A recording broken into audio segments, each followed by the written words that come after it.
muda saja, ya, saya melihat di sini ada kaula muda gitu ya yang bergabung bersama dengan kita, tetapi juga tema yang penting.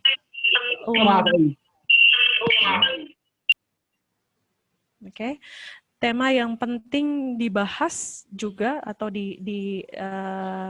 didengar juga gitu ya untuk orang tua gitu ya Pak, karena biasanya orang tua juga ikut intervensi gitu ya dalam hubungan pacaran anak-anaknya gitu ya. Nah, tapi bagaimana ini kita mengatasi supaya jangan ada sampai kekerasan di dalam berpacaran dan anak kita pun tidak mengalami itu, tidak menjadi korban gitu ya. Oke, tidak berlama-lama lagi, saya persilahkan Pak Yohanes untuk menyampaikan materinya. Silakan Pak. Boleh di-share screen-nya. Baik, selamat pagi Bapak, Ibu, dan Saudara. Salam sehat. Pagi. Ya, senang sekali mendapat kesempatan untuk bisa bergabung di jagungan online bareng Abdiel. Ini sesuatu yang sangat menarik bagi saya.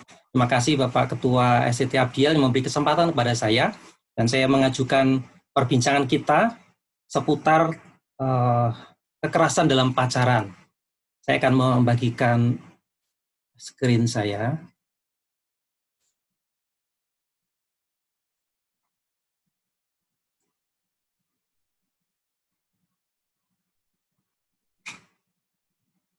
Apakah terlihat? Terlihat Pak, jelas. Ya, baik, saya lanjutkan.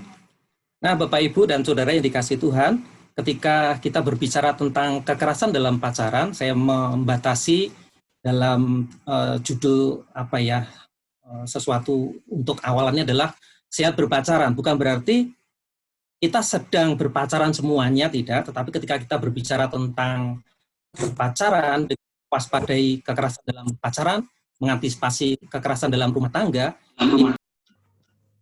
kita sedang memposisikan, mungkin kita sebagai orang tua, atau ya mungkin ada beberapa peserta coba ini ada yang sedang berpacaran juga, kita memposisikan sebagai gembala sidang, bagi yang gembala sidang, ataupun ya orang-orang yang memang peduli terhadap perkembangan anak-anak kita. Jadi bukan berarti ketika kita ikut acara seminar HIV, berarti kita sedang terkena HIV, tidak, tetapi inilah yang menjadi latar belakangnya. Ini bagian dari, saya tidak berbagi ilmu sebenarnya, tetapi berbagi beban kepada Bapak, Ibu, dan Saudara tentang pentingnya ini. Ini sebagai inisiatif preventif sebenarnya terhadap kekerasan dalam pacaran yang nanti bisa mengarah kepada kekerasan dalam rumah tangga ketika pacaran itu berlanjut sampai ke rumah tangga. Nah, di awal saya akan sampaikan satu contoh kasus yang sedang saya tangani.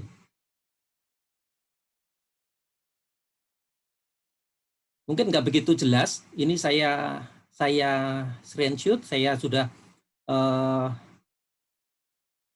hapus untuk identitasnya.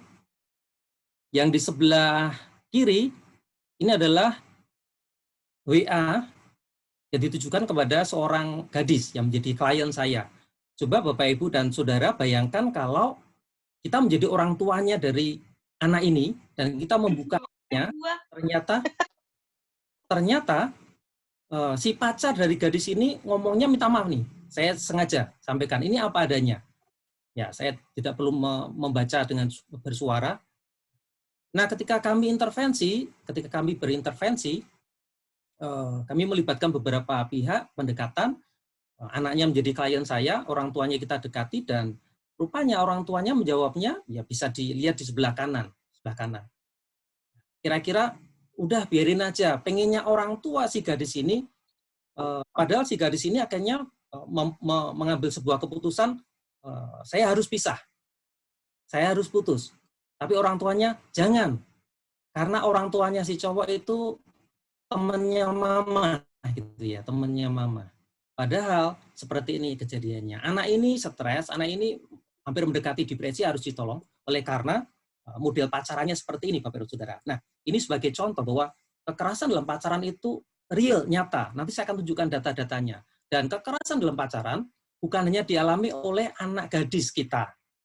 Ya, memang kalau di Indonesia tidak terungkapkan secara data karena budaya kita belum ada kebebasan, belum ada keberanian mengungkapkan. Tetapi paling tidak BBC Magazine mencatat ada satu kasus yang menarik ini, Bapak Ibu Saudara. Ternyata korban kekerasan pacaran itu bukan hanya anak gadis kita, tetapi cowok. Bahkan cowok ini hampir mati. Kalau 10 hari tidak ditolong, dia sudah mati. Kenapa? Karena menjadi korban kekerasan dari pacarnya. Ini cowok, memang bukan di Indonesia. Bukan di Indonesia. Dan ini tercatat. Kita bisa mencari beritanya ya. Artinya, ini bukan lagi isu lokal, tetapi isu global, Bapak Ibu Saudara. Oleh sebab itu, sekali lagi saya tidak berbagi ilmu, tetapi berbagi beban. Mari kita memiliki keprihatinan yang sama untuk masa depan anak-anak kita, untuk masa depan anggota gereja kita misalnya, atau untuk adik rohani kita. Nah, latar belakang saya, kenapa saya ingin menyampaikan beban ini adalah pengalaman saya di dalam pelayanan terhadap anak dan sampai pemuda ya, 15 tahun saya fokus pelayanan di anak dan pemuda remaja. Saya mendapatkan banyak kasus yang terjadi untuk anak-anak yang kami layani yang jumlahnya cukup banyak. Dan kasus-kasus itu perlu diselesaikan dengan serius sampai akhirnya saya harus mengangkat staf khusus untuk pelindungan anak seperti itu ya, karena saya tidak mampu atau tidak ahli dalam hal hukum, tetapi karena kerinduan saya memperhatikan anak-anak dan remaja ini. Dan terjadi kekerasan ketika mereka sudah menginjak masa pacaran. Kemudian sebagai konselor, saya menghadapi klien-klien pemuda remaja yang mengalami stres, mengalami tekanan, memerlukan pertolongan karena masalah pacaran. Juga sebagai konselor saya menghadapi keluarga-keluarga yang sedang bermasalah sampai akhirnya ada perceraian. Saya sempat dihadirkan di dalam pengadilan untuk mendampingi klien dalam proses perceraian. Kenapa? Karena KDRT. Nah, ya tentu nanti akan ada data yang saya sampaikan. Ini latar belakang kenapa hal ini penting, Bapak Ibu Saudara ya. Nah, batasan-batasan pembicaraan saya, karena saya tidak ahli, batasan-batasannya adalah seputar private group sebenarnya, seputar support system terdekat dari korban, dari korban yang mengalami kekerasan dalam pacaran ini. Sehingga kita bisa berdiri dalam sudut pandang sebagai orang tua, atau gembala sidang, atau konselor yang mendampingi anak, remaja, dan pemuda yang menjadi korban kekerasan dalam pacaran.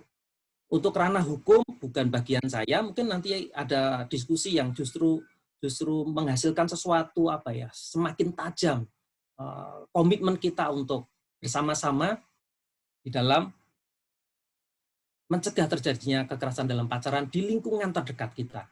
Sekali lagi, ini batasan-batasannya, nanti Bapak Ibu bisa membantu untuk memberikan usul-usul di luar pandangan yang saya sampaikan ini.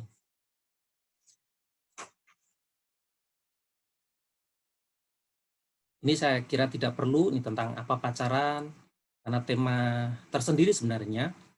Tapi ketika kita menyadari bahwa anak kita sudah mulai berani berpacaran, saya yakin Bapak-Bapak pendeta ataupun pembimbing rohani, dosen pernah mendapat pertanyaan, kapan sih waktunya yang tepat untuk berpacaran? Itu juga pertanyaan yang susah untuk dijawab. Tetapi ketika seseorang sudah berani mengambil keputusan untuk menjalin hubungan yang lebih serius melalui pacaran, saya menggambarkan ini ada dua kutub sebenarnya, ada resiko dan manfaat. Ini negatif dan positif. Negatif saya katakan sebagai resiko karena belum tentu terjadi, tetapi menjadi potensi. Nah, kalau manfaat ya pasti ada ya, manfaat dari pacaran mungkin lebih semangat, mengenal, kemudian ya banyaklah yang positif. Tapi dari resiko negatif, Bapak dan Saudara, salah satunya adalah potensi terjadinya kekerasan dalam pacaran. Ini istilah yang sudah umum sebenarnya, kekerasan dalam pacaran, atau disingkat dengan KDP. Kalau kita tidak pacaran, kalau anak kita tidak pacaran, pasti tidak ada kekerasan dalam pacaran. Kekerasannya di ranah yang lainnya. Tapi ketika kekerasan itu terjadi karena seseorang menjalin hubungan dan dikatakan berpacaran, maka masuk ranah KDP. Potensi berpacaran adalah kekerasan dalam berpacaran.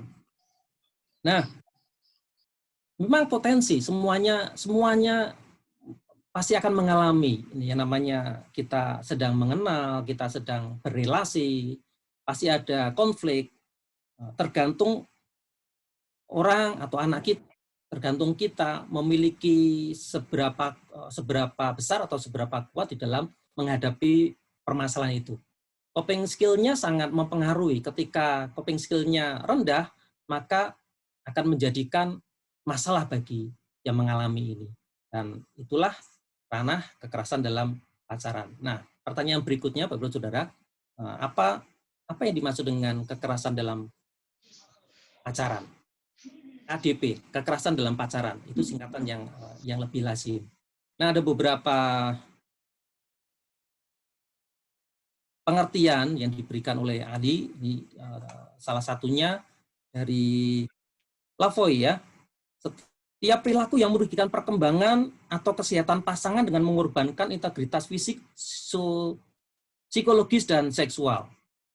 Ini adalah pengertian kekerasan dalam pacaran. Nah, tidak mungkin saya mengutip semuanya. Saya sampaikan kalau Wickerle dan Wolfe mengatakan kekerasan dalam pacaran adalah mengontrol atau mendominasi orang lain secara fisik, seksual, psikologis yang menyebabkan beberapa tingkat kerugian. Nah, dari beberapa pengertian ini secara sederhana saya mengusulkan pengertian KDP yang mudah dipahami oleh anak-anak kita juga, yaitu adalah setiap tindakan mengontrol pasangan diantaranya secara fisik, psikis, ekonomi, sosial, dan seksual, hingga menimbulkan dampak mengganggu pada korban.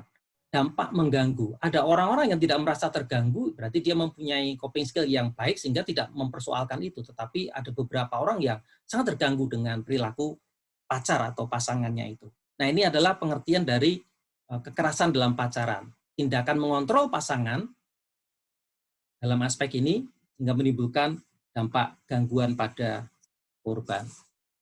Nah, sekarang saya akan menunjukkan data Bapak Ibu dan Saudara.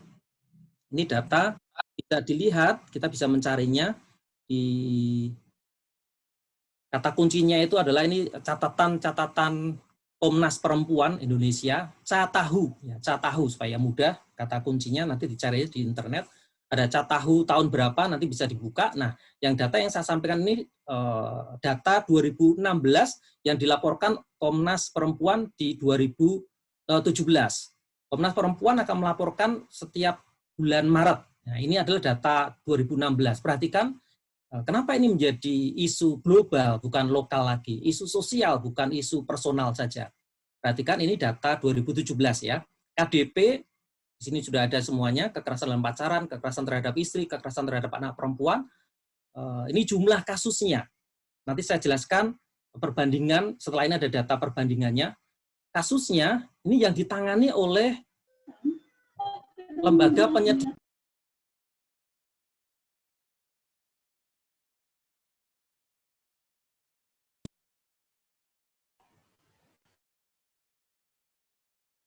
Ini data yang dilayani oleh bukan bagian dari negara, tetapi seperti NGO.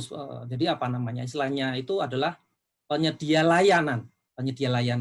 Kekerasan kasusnya ada 1.800 ya. Kita bisa membaca di sana. Kekerasan terhadap istri memang menduduki peringkat tertinggi. Kekerasan terhadap anak perempuan dan seterusnya kita bisa lihat ini datanya 2017.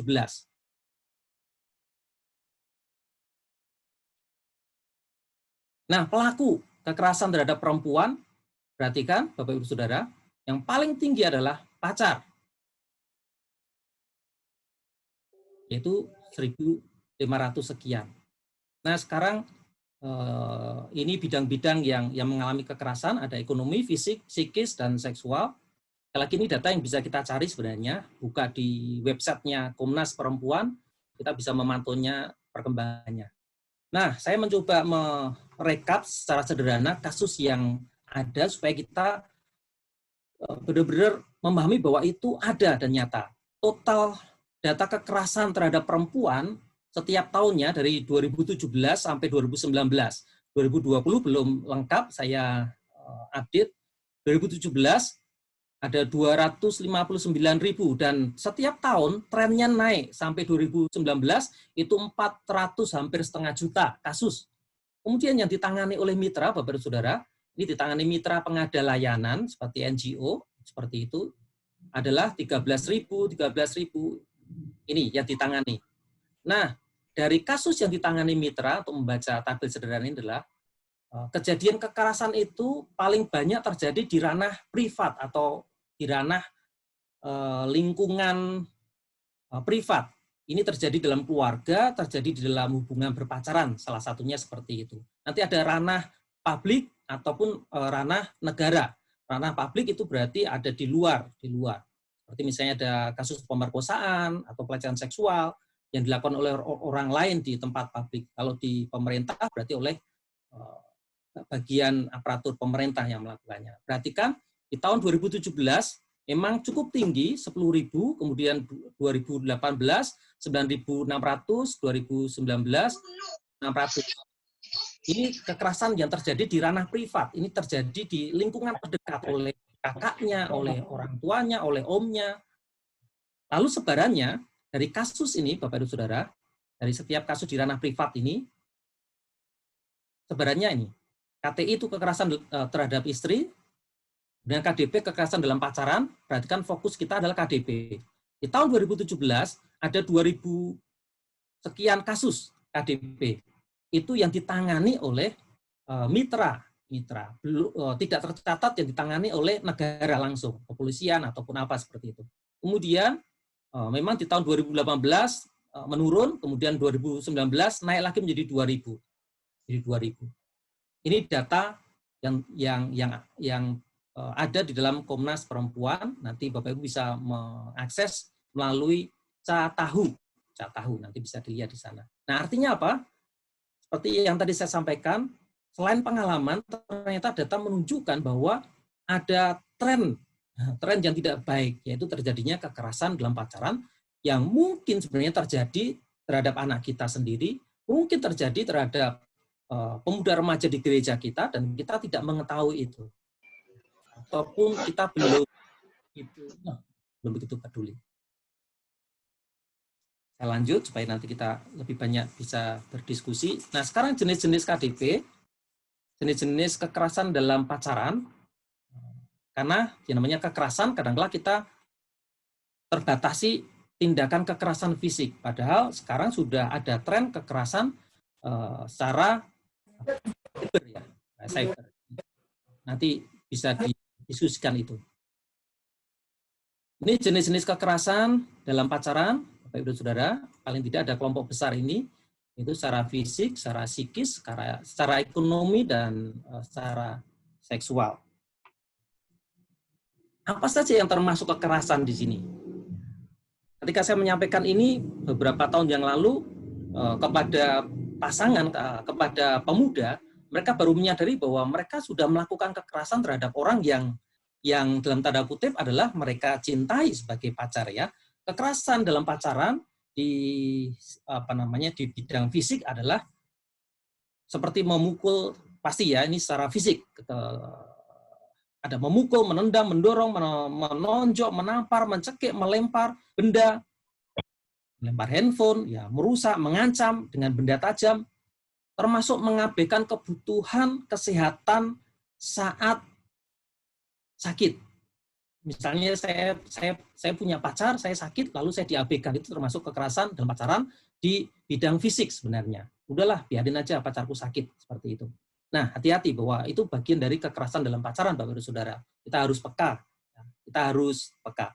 Kemudian secara psikis atau emosional, yaitu tindakan mengkritik pasangan, memanggil dengan panggilan tertentu, tetapi itu sebenarnya mempermalukan, ya, mempermalukan. Orang Jawa biasanya punya panggilan seperti itu, apa ya, paraban atau karaban seperti itu. Tetapi sebenarnya itu panggilan yang mempermalukan, bukan mempermalukan secara fisik saja, misalnya gendut, bukan, tetapi panggilan yang yang merendahkan, yang mempermalukan. Itu termasuk kekerasan dalam pacaran sebenarnya. Mengejek, membentak, membuat berpikir bahwa pasangan kita itu yang melakukan sebuah kesalahan yang selalu salah, membuat berbagai peraturan yang mengekang, sampai memberi hukuman yang jika tidak menurut, ini adalah bentuk kekerasan dalam pacaran di bidang mental atau psikis. Jadi hati-hati.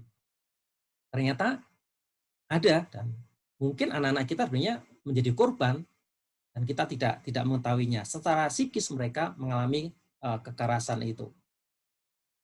Termasuk sebenarnya adalah gestur atau bahasa tubuh yang sebenarnya intimidatif terhadap pacar. Dalam keadaan tertentu, misalnya dengan kode tertentu membuat pacar itu merasa tertekan, itu adalah bagian dari kekerasan dalam pacaran.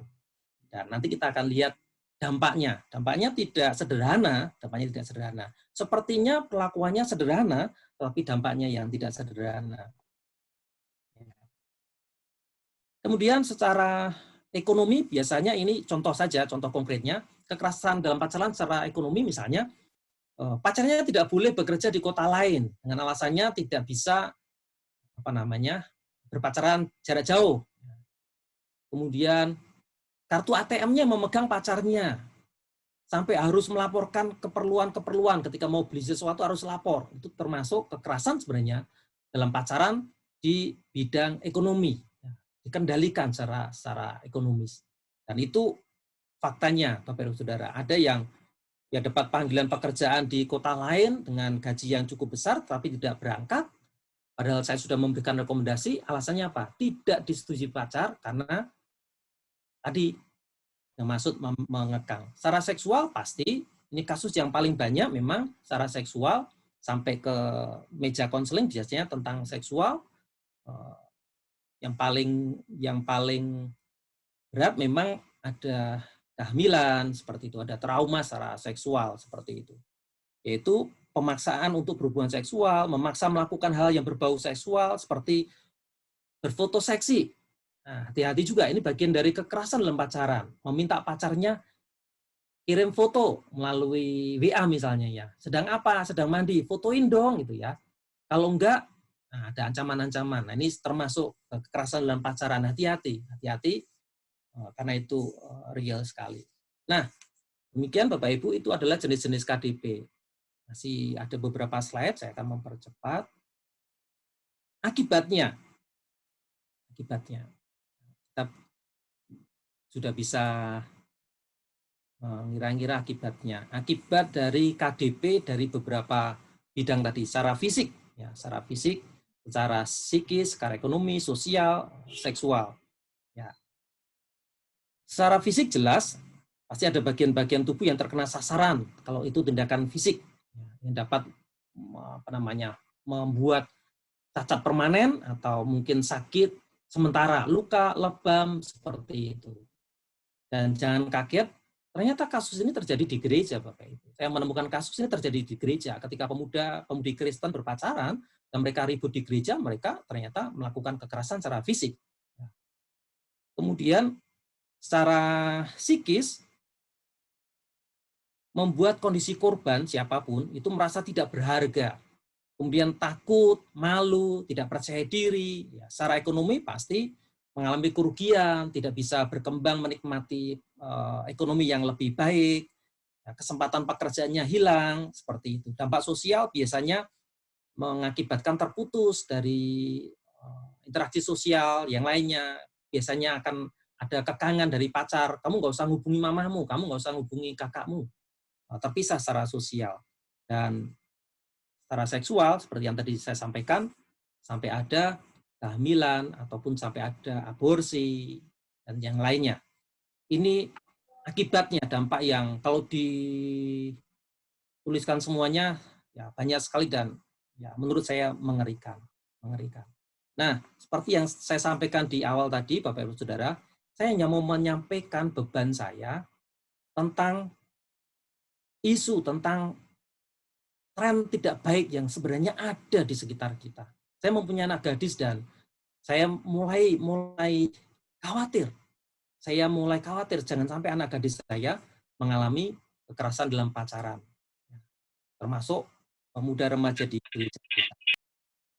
Nah, ini bagian terakhir dari saya. Nanti kita bisa diskusi. Saya hanya menyampaikan pancingan saja. Nanti mungkin ada pengalaman, ada masukan, ada dari ranah hukum seperti apa. Karena kekerasan dalam pacaran tidak mendapatkan payung hukum yang kuat. Ini payung hukumnya payung hukum biasa. Kalau kekerasan dalam pacaran korbannya anak, maka kita menggunakan Undang-Undang Perlindungan Anak. Ya. Jadi sudah ada hukum yang kuat. Kalau dalam pernikahan, hubungan yang kuat. Tetapi kalau hubungan pacaran itu hubungan yang tidak kuat secara hukum. Jadi kadang-kala tidak terekspos karena memang si korban merasa sia-sia aku terbuka, sia-sia aku melaporkannya. Kenapa? Karena ya sepertinya tidak terlindungi secara hukum. Nah, bagian yang terakhir yang ingin saya sampaikan ini bagian solusi dan pencegahan. Berdasarkan pengalaman saya sebagai konselor untuk menolong menangani beberapa kasus KDP. Ya. Ini saya posisikan untuk yang mengalami KDP ini sebagai korban. Nah, nanti kita bisa berdiri sebagai penolongnya. Apa yang bisa kita lakukan untuk bagian-bagian ini? Sebagai contoh, ini yang harus dilakukan oleh pemuda remaja yang berpacaran ya. Memiliki nilai diri yang benar, ya, citra diri yang benar, itu menerima, menghormati keberadaan hidupnya. Biasanya saya bercanda begini, saya bercanda dengan beberapa gadis, engkau layak bahagia, engkau berhak bahagia. Artinya, kalau pacaranmu itu tidak membuatmu bahagia, pertimbangkan lagi. Hidupmu itu berharga, seperti itu. Nah, sekarang kita bisa memposisikan, lalu apa yang kita lakukan sebagai orang tua? Ini tanggung jawab orang tua bagaimana kita mengajarkan nilai diri yang benar kepada anak-anak kita, kepada pemuda remaja. Sebagai pendeta saya mengajarkan baik melalui cell group, melalui khotbah tentang nilai diri yang benar, menghormati tubuh kita. Ketika ada orang yang tidak bisa menghargai, menghormati tubuh kita, untuk dipertimbangkan. Berpikir rasional untuk mengimbangi rasa. Ya kita ada istilahnya kalau sudah jatuh cinta itu segalanya kayaknya baik gitu ya. Rasa harus kita akui, rasa harus mendapatkan tempat dalam kehidupan kita, tetapi rasa tidak bisa atau tidak boleh menguasai keseluruhan hidup kita. Rasa harus diimbangi dengan rasional. Termasuk iman kalau hanya berpusat pada rasa, saya pikir itu belum iman yang baik, tapi harus rasional. Artinya cinta yang rasional. Nah, ini untuk anak. Nah, sekarang apa yang bisa kita lakukan, Bapak dan Saudara? Nanti kita bisa diskusikan. Bagaimana menolong untuk memberikan pembekalan tentang berpikir rasional sebelum mengambil keputusan untuk menjalin hubungan atau relasi berpacaran. Yang berikutnya adalah kita harus waspada. Saya mengajarkan kepada siapapun, anak-anak, gadis, pemuda juga waspada. Ini bukan isu personal lagi, ini isu sosial. Artinya tidak bisa aku mengalami sendirian. Itu bukan urusannya Pak Pendeta saya, bukan. Ini bukan urusannya orang tua, bukan. Ini isu sosial, Bapak dan Saudara. Kita tidak bisa tutup mata. Seperti kalau kita membaca Undang-Undang Perlindungan Anak, ketika kita melihat anaknya siapapun, kita harus melindungi. Ketika kita melihat anak mengalami sesuatu dan kita tidak bertindak, kita bisa kena hukum. Kita bisa dituntut hukum. Oleh sebab itu, untuk si korban, kita akan mengajarkan waspada. Waspada terhadap potensi KDP ini. Dan kita sebagai pendamping waspada bahwa itu terjadi, kita harus hati-hati. Lalu terbuka sekali. Kalau Bapak Ibu sebagai orang tua, ini ada beberapa peserta yang mungkin masih muda. Kalau Bapak Ibu sebagai orang tua masih diizinkan membuka handphone anak kita, anak gadis kita, itu bagus sekali. Artinya anak-anak kita bisa terbuka. Ketika anak-anak kita bisa terbuka menceritakan pola pacaran mereka, itu sangat baik. Keterbukaan itu menjadi penting dalam hal ini. Bagi korban, biasanya saya mendorong untuk terbuka. Pikirannya juga terbuka, bukan tertutup. Artinya begini, karena hubungan pacaran itu belum berbicara tentang hukum, maka terbuka bahwa belum tentu pacar saya adalah pasangan menikah saya. Jadi terbuka juga. Lalu terbuka terhadap orang tua. biasanya untuk gereja-gereja saya menawarkan adanya komunitas yang namanya brother, sister, keeper. Kakak-kakak rohani, terbukalah kepada kakak-kakak rohani. Kenapa? Karena dampaknya mengerikan kalau kita memendam kekerasan dalam pacaran ini. Kemudian berkata tidak. Seperti kasus yang saya sampaikan di awal, dia sudah berani berkata tidak. Cukup sampai di sini. Ya, KDP ini seperti lingkaran. Kalau tidak diputus akan berulang. Saya mencatat pendapat beberapa psikolog, kalau Bapak Ibu konselor untuk pernikahan, pasti ada beberapa buku yang mengatakan bahwa kebiasaan selama pacaran yang tidak bisa diubah, kemungkinan besar juga semakin sulit untuk diubah ketika menikah. Jadi jangan pernah berharap nanti kalau sudah menikah akan berubah. Ketika pacaran sudah main tangan, nanti kan ketika menikah sudah berubah. Tidak. Ya, saya mencatat paling tidak ada 2 psikolog klinis yang sependapat ya. Ada Pinkan, ini psikolog klinis di Universitas Bina Nusantara Jakarta, mengatakan bahwa sifat pacar itu menetap. Meski sudah menikah, itu tetap ada. Jadi hati-hati sekali. Makanya perlu berkata tidak ketika memang dipikirkan ini tidak benar, tidak sehat dalam berpacaran. Kemudian ada Ana Margareta, ini psikolog klinis dewasa di 3 generasi Jakarta.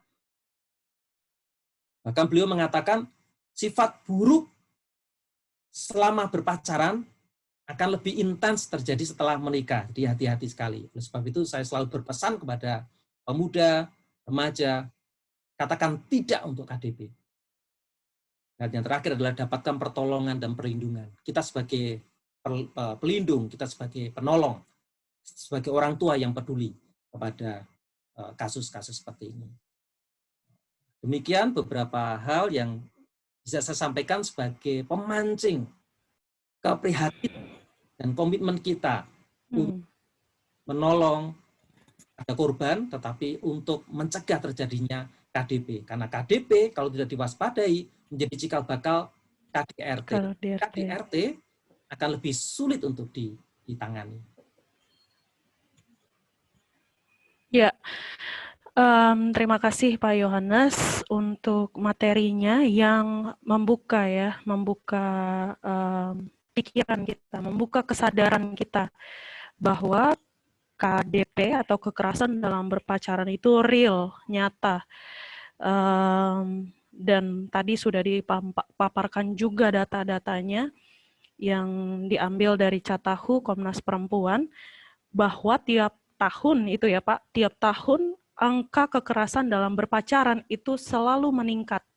Ya, meningkat ini berarti ada orang-orang gitu ya yang diam akhirnya berbicara gitu ya, atau jangan-jangan ini efek es yang gunung es yang di bawah gitu ya, nggak kelihatan ternyata banyak sekali gitu ya. Pada akhirnya banyak yang melaporkan gitu bahwa mereka adalah korban kekerasan dalam berpacaran.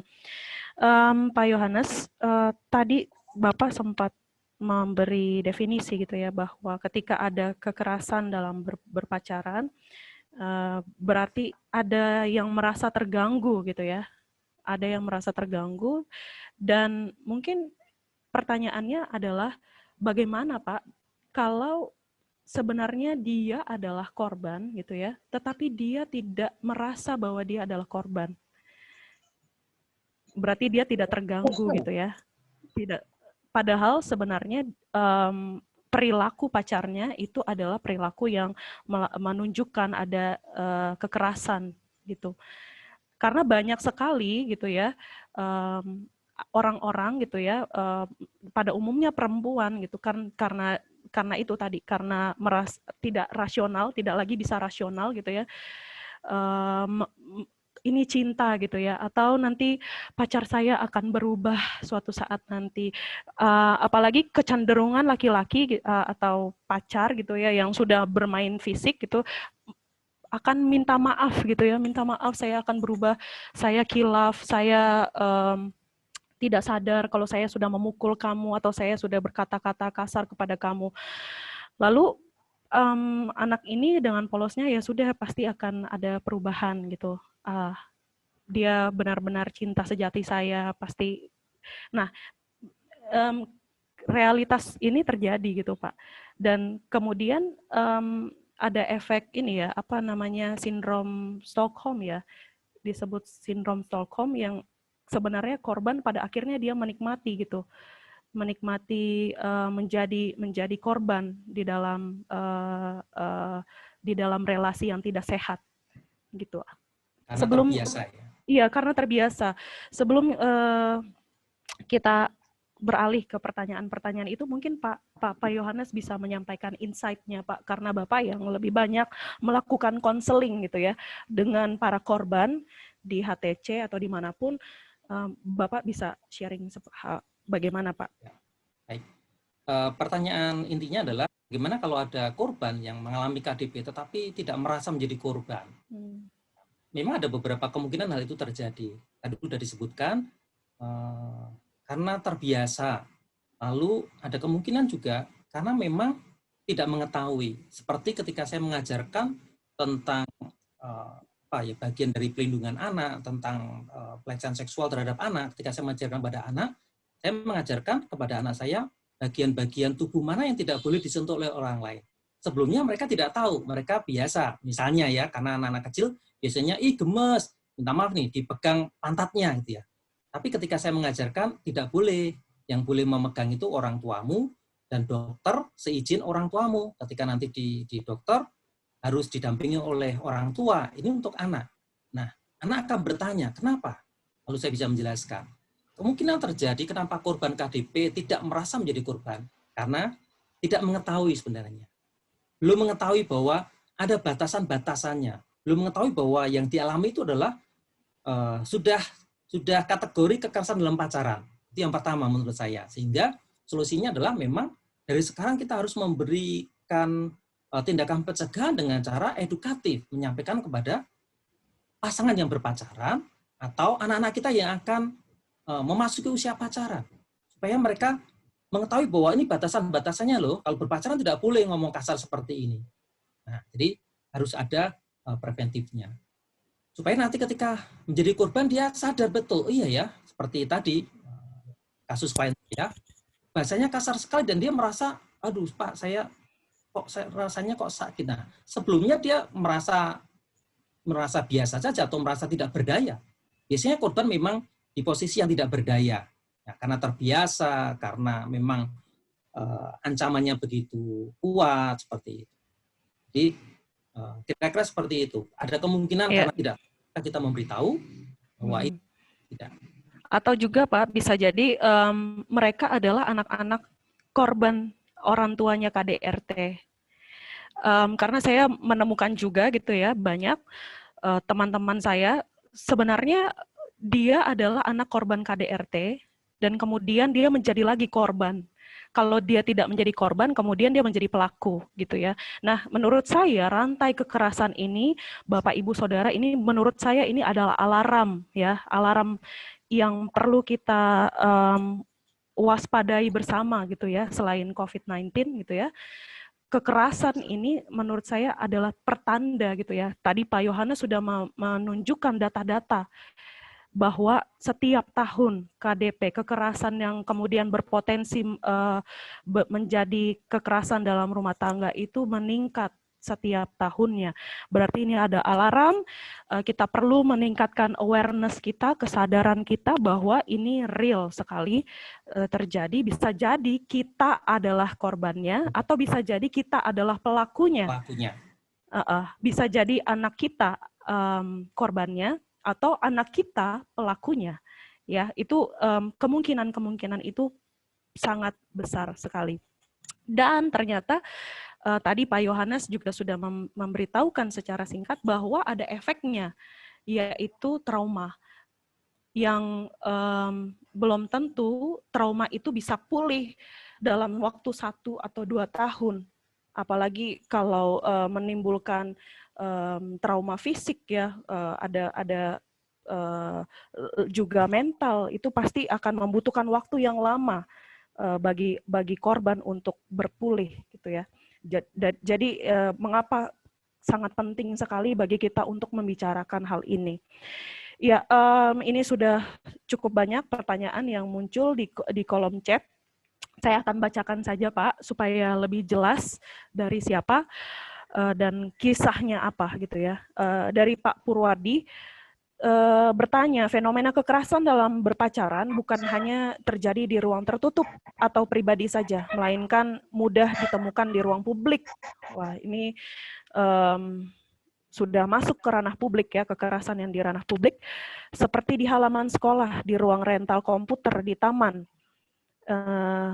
di trotoar ya, kendaraan umum, pada penumpang kendaraan roda 2 juga di tengah lalu lintas. Namun pelaku tidak merasa terganggu dan atau malu gitu ya. Mengapa bisa demikian? Padahal negara kita negara agamis menurut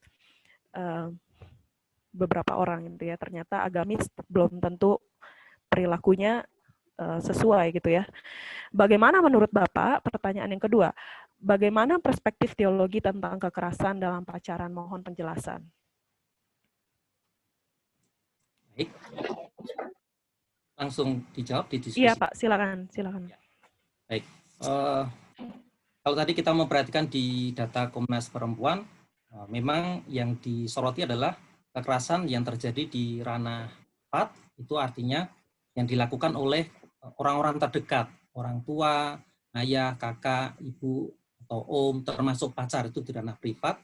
Kemudian ada namanya ranah publik, kekerasan yang dilakukan oleh orang yang tidak dekat dan itu terjadi di ranah publik. Nah, ketika tadi pertanyaannya adalah memang betul ada kekerasan dalam pacaran itu terjadi bukan di ruang tertutup tapi di publik. Nah, itu termasuk sebenarnya ranah privat yang melakukan adalah orang dekat.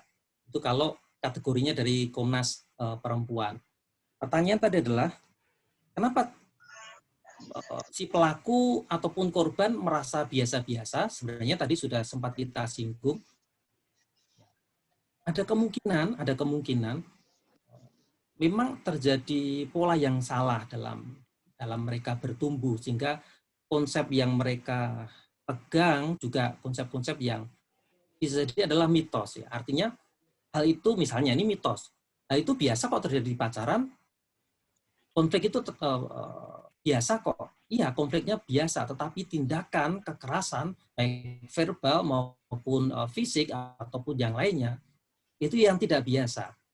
Nah, tetapi anak kita sudah terlanjur hal yang biasa. Lalu yang kedua, sangat mungkin terjadi si korban itu memang di posisi yang di di bawahnya. Dia tidak memang di posisi yang tidak berdaya.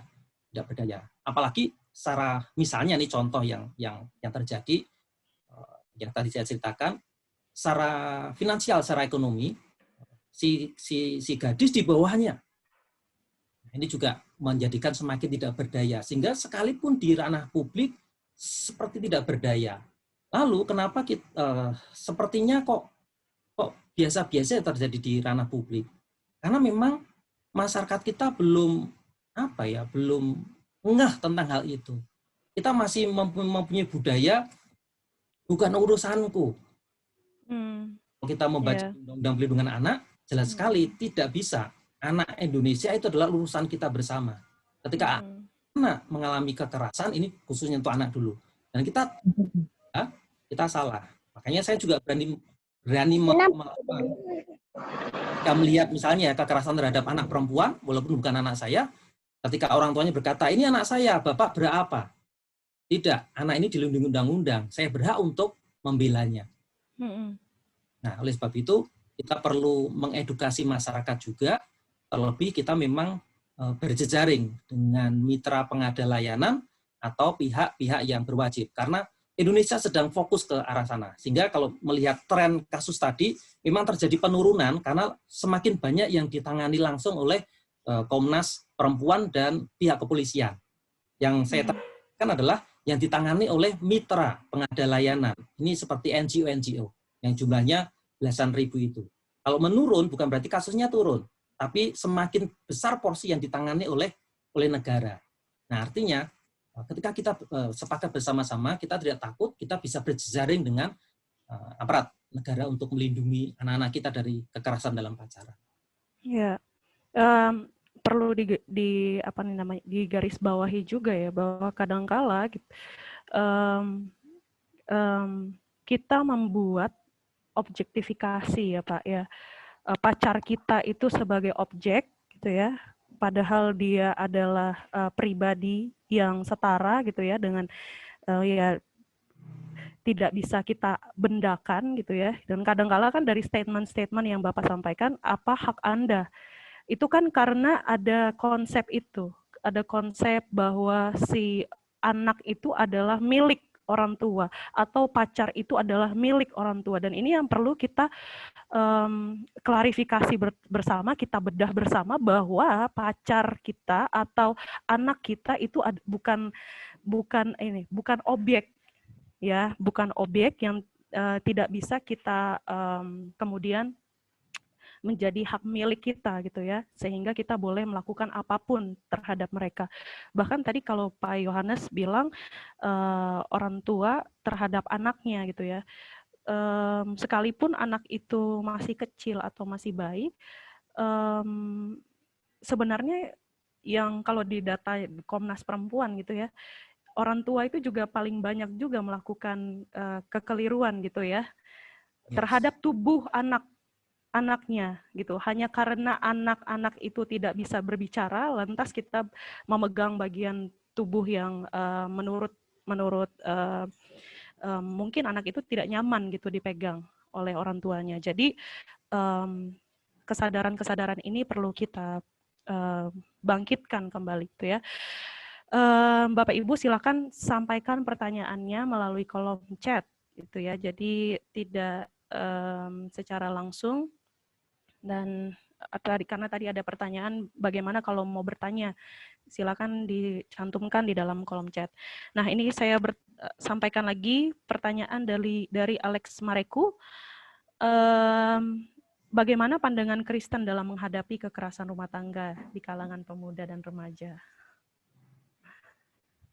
Mungkin Pak Yohanes punya pendapat. Mungkin secara spesifik pertanyaannya ke arah seperti apa? Bagaimana pandangan apa? Pandangan mungkin teologi ya. Bagaimana teologi harusnya menyikapi kekerasan ini? Apakah memang kekristenan menyetujui atau melegalkan kekerasan di dalam rumah tangga maupun di dalam berpacaran? Baik. Ya memang nanti akan menjadi diskusi teologi yang lebar, yang panjang. Iya, betul. Secara singkatnya ada sesuatu, menurut saya prinsip dasar di dalam kekristenan kita, yaitu tentang bagaimana di hukum yang utama yang dikatakan oleh Tuhan Yesus, sebenarnya di situ termaktub sebenarnya, yaitu kita mengasihi Tuhan, lalu kita mengasihi sesama. Tapi jangan lupa diri sendiri. Yes. Jadi diri kita jangan dilupakan. Betul. Kita harus dikasihi. Jangan sampai diri kita justru terlukai oleh karena ya jangan berkata ini sebuah pengorbanan saya untuk pacar saya, tidak, tetapi betul. Ketika orang lain tidak bisa mengasihi diri kita, ya bagaimana? Jadi kalau saya sederhananya seperti itu. Artinya kita harus menghormati pasangan kita. Jadi kayak ini sudah kita benar-benar kita resapi, kita akan mendapatkan bahwa melukai pasangan kita, termasuk istri, itu keluar jalur dari hukum yang terutama ini. Ya, itu mungkin. Ya, itu mungkin akan menjadi percakapan di tema coba selanjutnya ya. Bagaimana kita bisa melihat secara dari perspektif teologi tentang kekerasan. Juga ada pertanyaan dari Jojo. Saya mau bertanya, apakah ketika kita cuek sama pacar atau tidak pernah berkomunikasi dengan pacar, itu termasuk dalam KDP?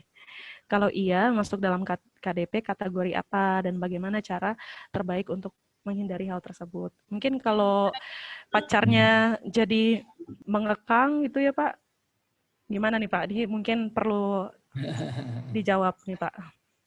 Ya, mungkin dari peserta yang lain bisa memberikan urun rembuk juga, karena ini kan sifatnya sebenarnya kan jagongan ya, kita bisa ya. Sama. Tetapi kalau dari pandangan saya, ketika cuek dengan pasangan, apakah termasuk pacar ya?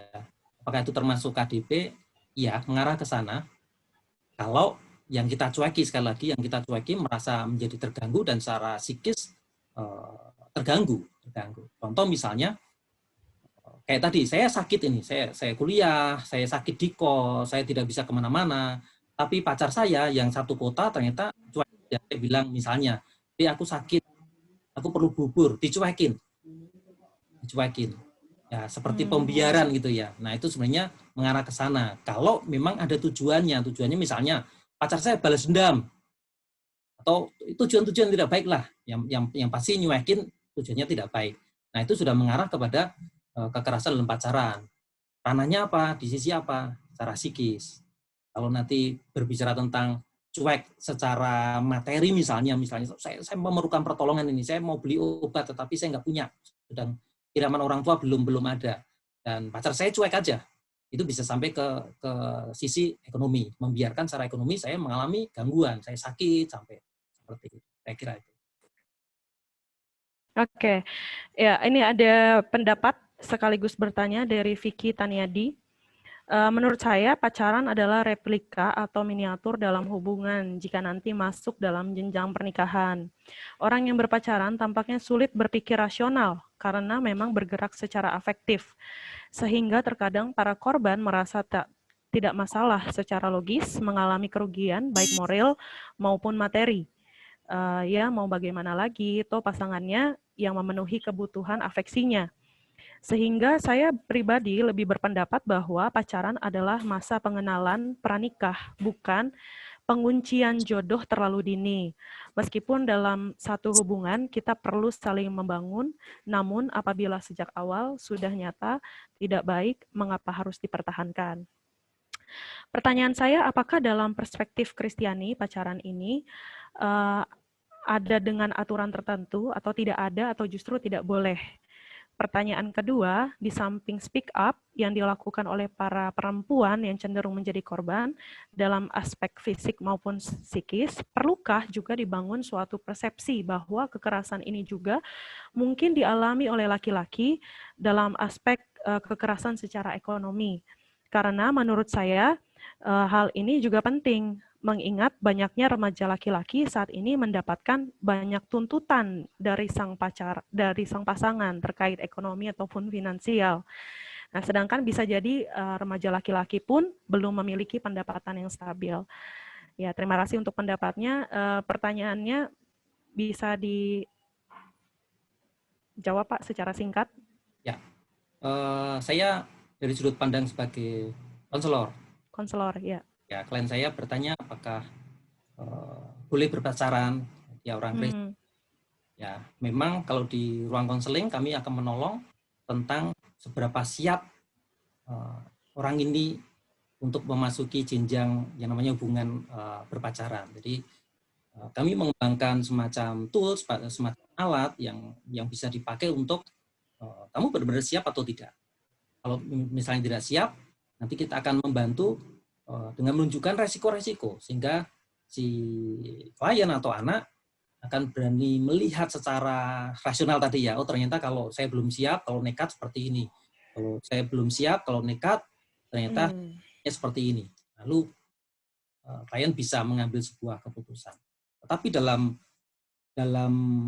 pandangan Kristen secara sederhana, di slide saya sebenarnya di bagian akhir juga saya sampaikan, perlu mempertimbangkan, ini bukan berbicara ada atau tidak ada, boleh atau tidak boleh, kapan waktunya, berapa usianya. Sebenarnya saya tidak suka membicarakan batasan-batasan itu. Tapi yang perlu kita perhatikan adalah, ya ini klise tapi penting menurut saya, tentang iman, tentang kedewasaan kepribadian, tentang temperamen, tentang tanggung jawab. 4 hal ini ya, yang selalu saya sampaikan.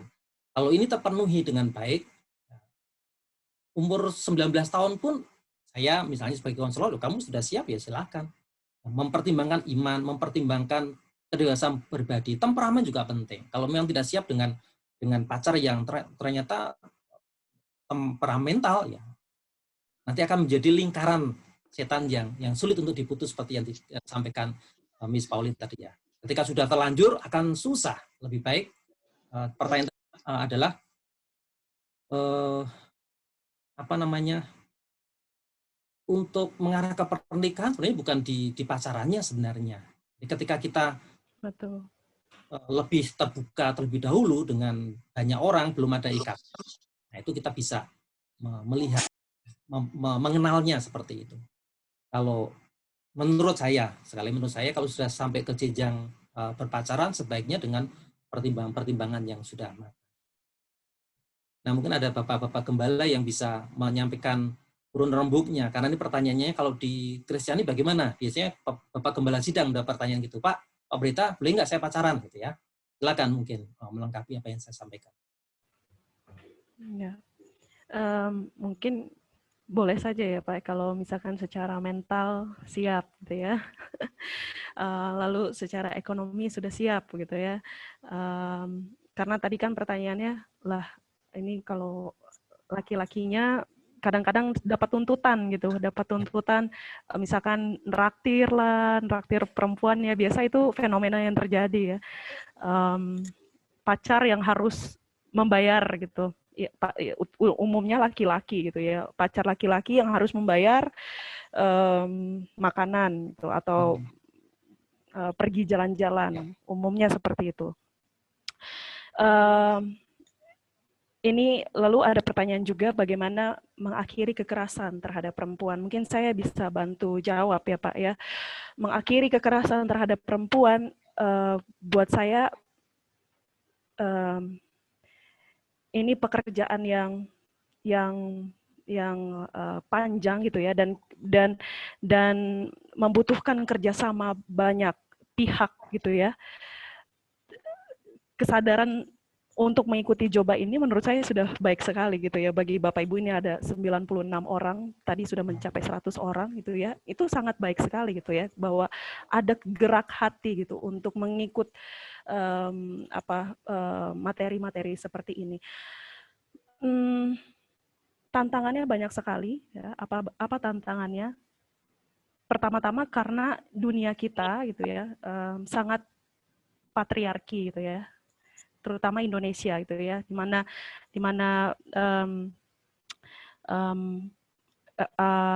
relasi perempuan dan laki-laki itu tidak setara gitu ya, dan masih didominasi oleh satu gender tertentu gitu. Nah, mungkin buat teman-teman gitu ya, di sini ada perempuan, ada anak muda, laki-laki,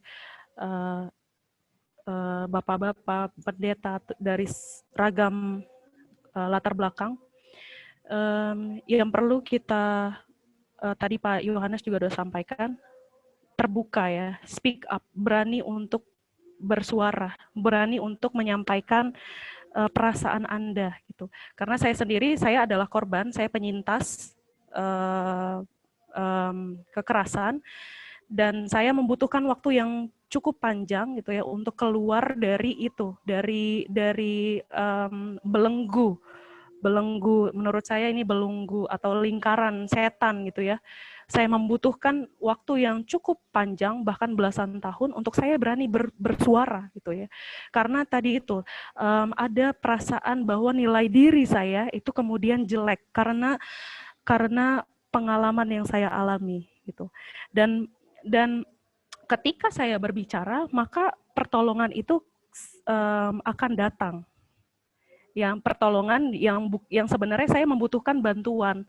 Tetapi ketika saya berbicara, saya akhirnya bertemu dengan ahli-ahli, dengan psikolog, dengan psikiater, dengan pendeta, dengan orang tua, yang kemudian itu membantu saya menemukan pemulihan.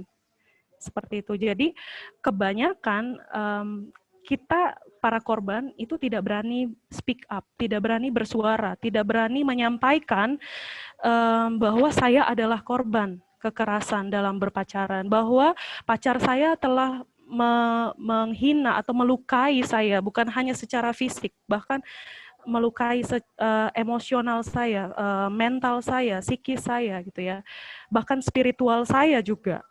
Mungkin saya bisa menambahkan di situ bahwa kekerasan juga bisa menyerang aspek spiritual seseorang gitu ya. Bisa jadi karena berpacaran dia kemudian tidak lagi hubungan dengan Tuhan menjadi jauh gitu ya.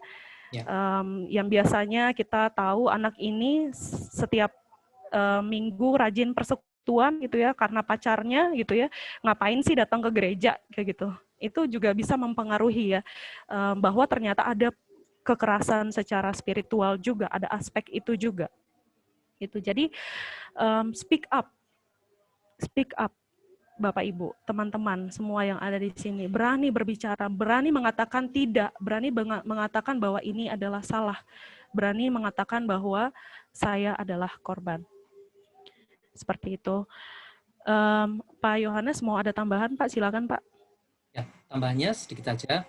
Bapak Ibu dan Saudara, di SCT Abdiel kami mengembangkan pusat konseling. Silakan gunakan untuk wilayah Semarang, Ungaran ataupun Salatiga masih bisa tercover. Kalau teman-teman yang muda tadi bertanya apakah ada batasannya pacaran, bagaimana mempersiapkan, kita bisa membantu di ruang konseling.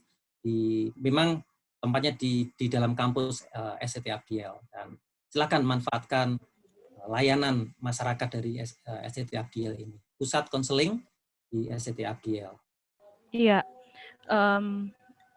Silakan Bapak Ibu, bukan promosi, tetapi memang ketika kita membutuhkan bantuan secara profesional, maka sebenarnya kita tidak boleh menganggap bahwa ini hal yang tabu gitu ya, atau hal yang memalukan gitu. Karena pandangan masyarakat kita pada umumnya masih melihat ketika kita membawa anak kita atau ketika kita datang dan membutuhkan bantuan secara profesional ke psikolog atau psikiater, dianggapnya orang sakit jiwa, padahal itu salah besar, keliru besar.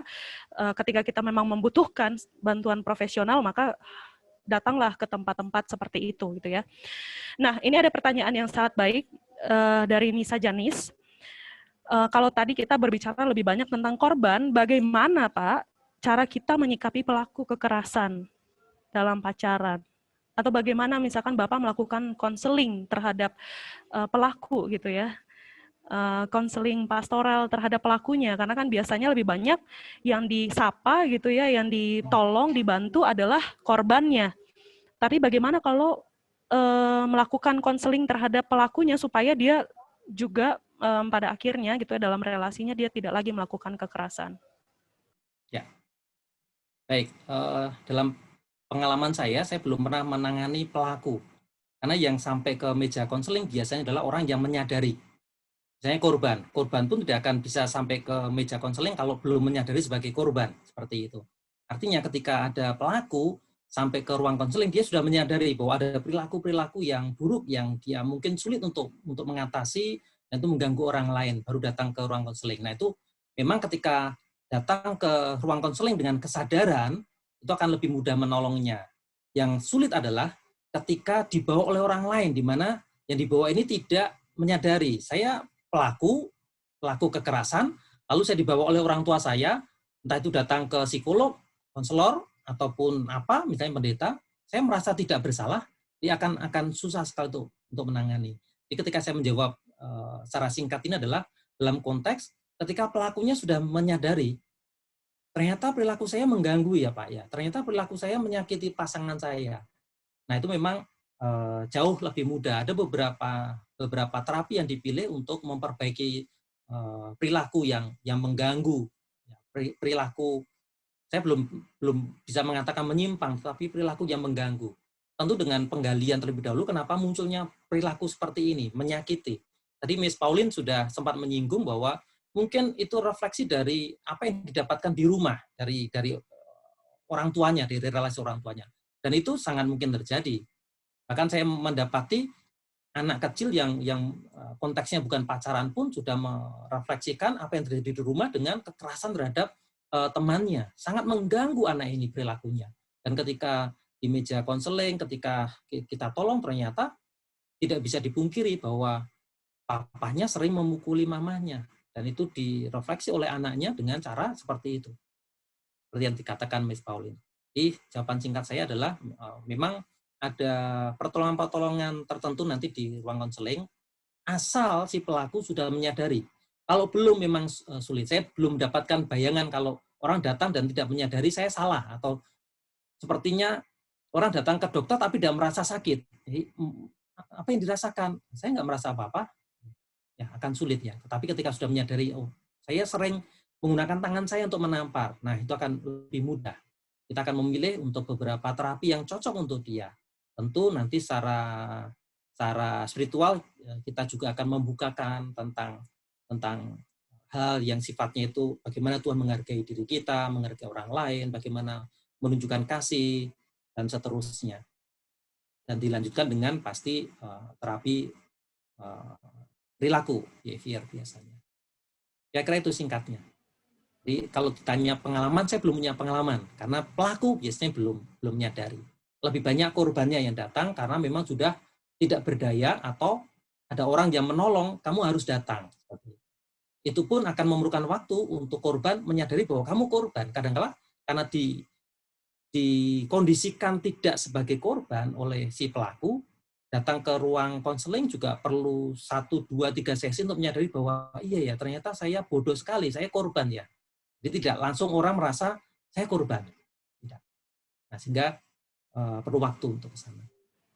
Kira-kira seperti itu. Jadi minta maaf tidak bisa menjawab secara konkret ya karena saya belum punya pengalaman. Ya, mungkin ini jadi tugas bersama ya, tugas kita bersama untuk melakukan ya teguran gitu ya, sesuai dengan bidang kita masing-masing, sesuai dengan pekerjaan kita masing-masing. Kalau kita melihat gitu bahwa ada pelaku kekerasan, kita mau melakukan intervensi juga. Ini bertanya, berpacaran menurut pemikiran Kristen yang baik dan benar menurut Bapak tadi sudah disampaikan ya, penuh kasih gitu ya. Dan juga ada pertanyaan lagi dari Pak Hector Alisea. Seni meniru seni, sinetron tidak bagus untuk orang Kristen atau untuk orang umum atau siapapun. Ada banyak pelecehan emosional, pelecehan verbal, dan pelecehan gender di acara TV, terutama di sinetron-sinetron. Seni memang mempengaruhi kehidupan untuk baik atau untuk keburukan. Ada lagu-lagu populer yang juga melewati batas apa yang bisa diterima. Menurut Bapak Yohanes, apakah memang banyak juga ditemukan Pak di dalam konseling itu memang ternyata dunia persinetronan Indonesia ini turut ambil andil gitu Pak dalam pelanggengan kekerasan. Ya, terima kasih. Saya jawab langsung, ya sangat. Ya menurut saya sangat berpengaruh terhadap pola pikir dan perilaku anak-anak muda kita. Itu yang sangat memprihatinkan.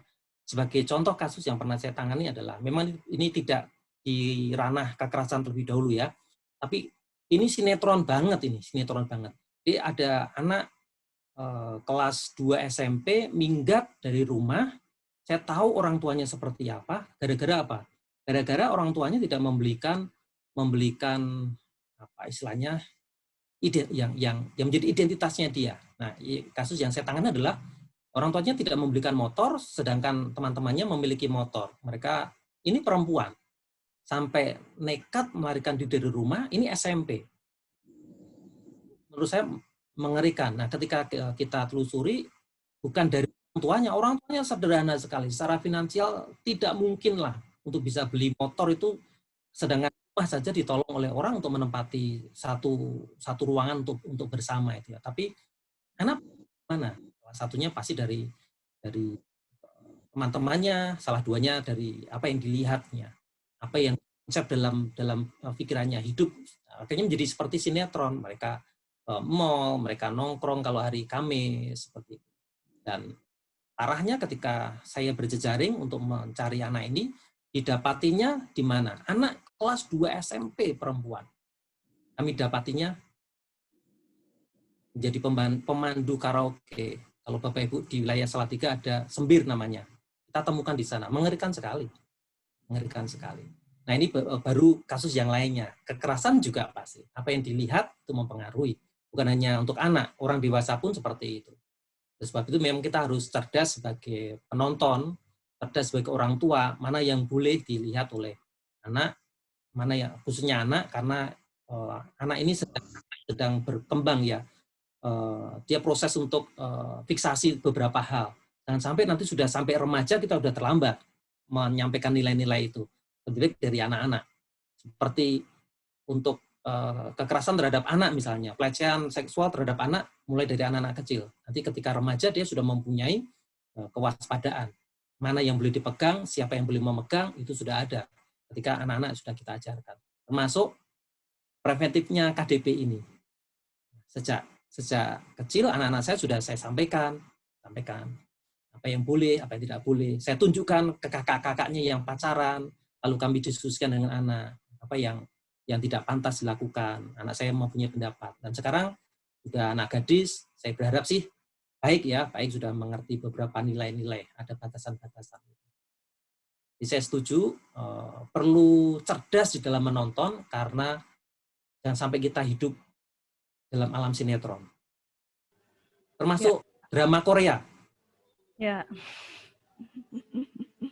Karena nanti itu mempengaruhi cara kita berpacaran. Berpacaran yang sehat itu peralihan dari romantic love menjadi real love. Nah, ketika masih romantic love itu masih sinetron.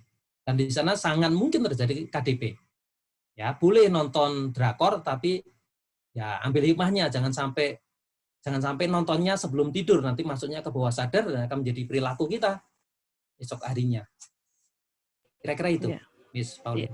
Ya, terima kasih. Berarti ini teman-teman, siapa nih yang suka nonton sinetron, kita mesti aware juga ya bahwa kadangkala yang ditampilkan dalam sinetron itu sangat pertama bias gender juga, gitu ya, dan juga banyak unsur-unsur kekerasannya, gitu ya.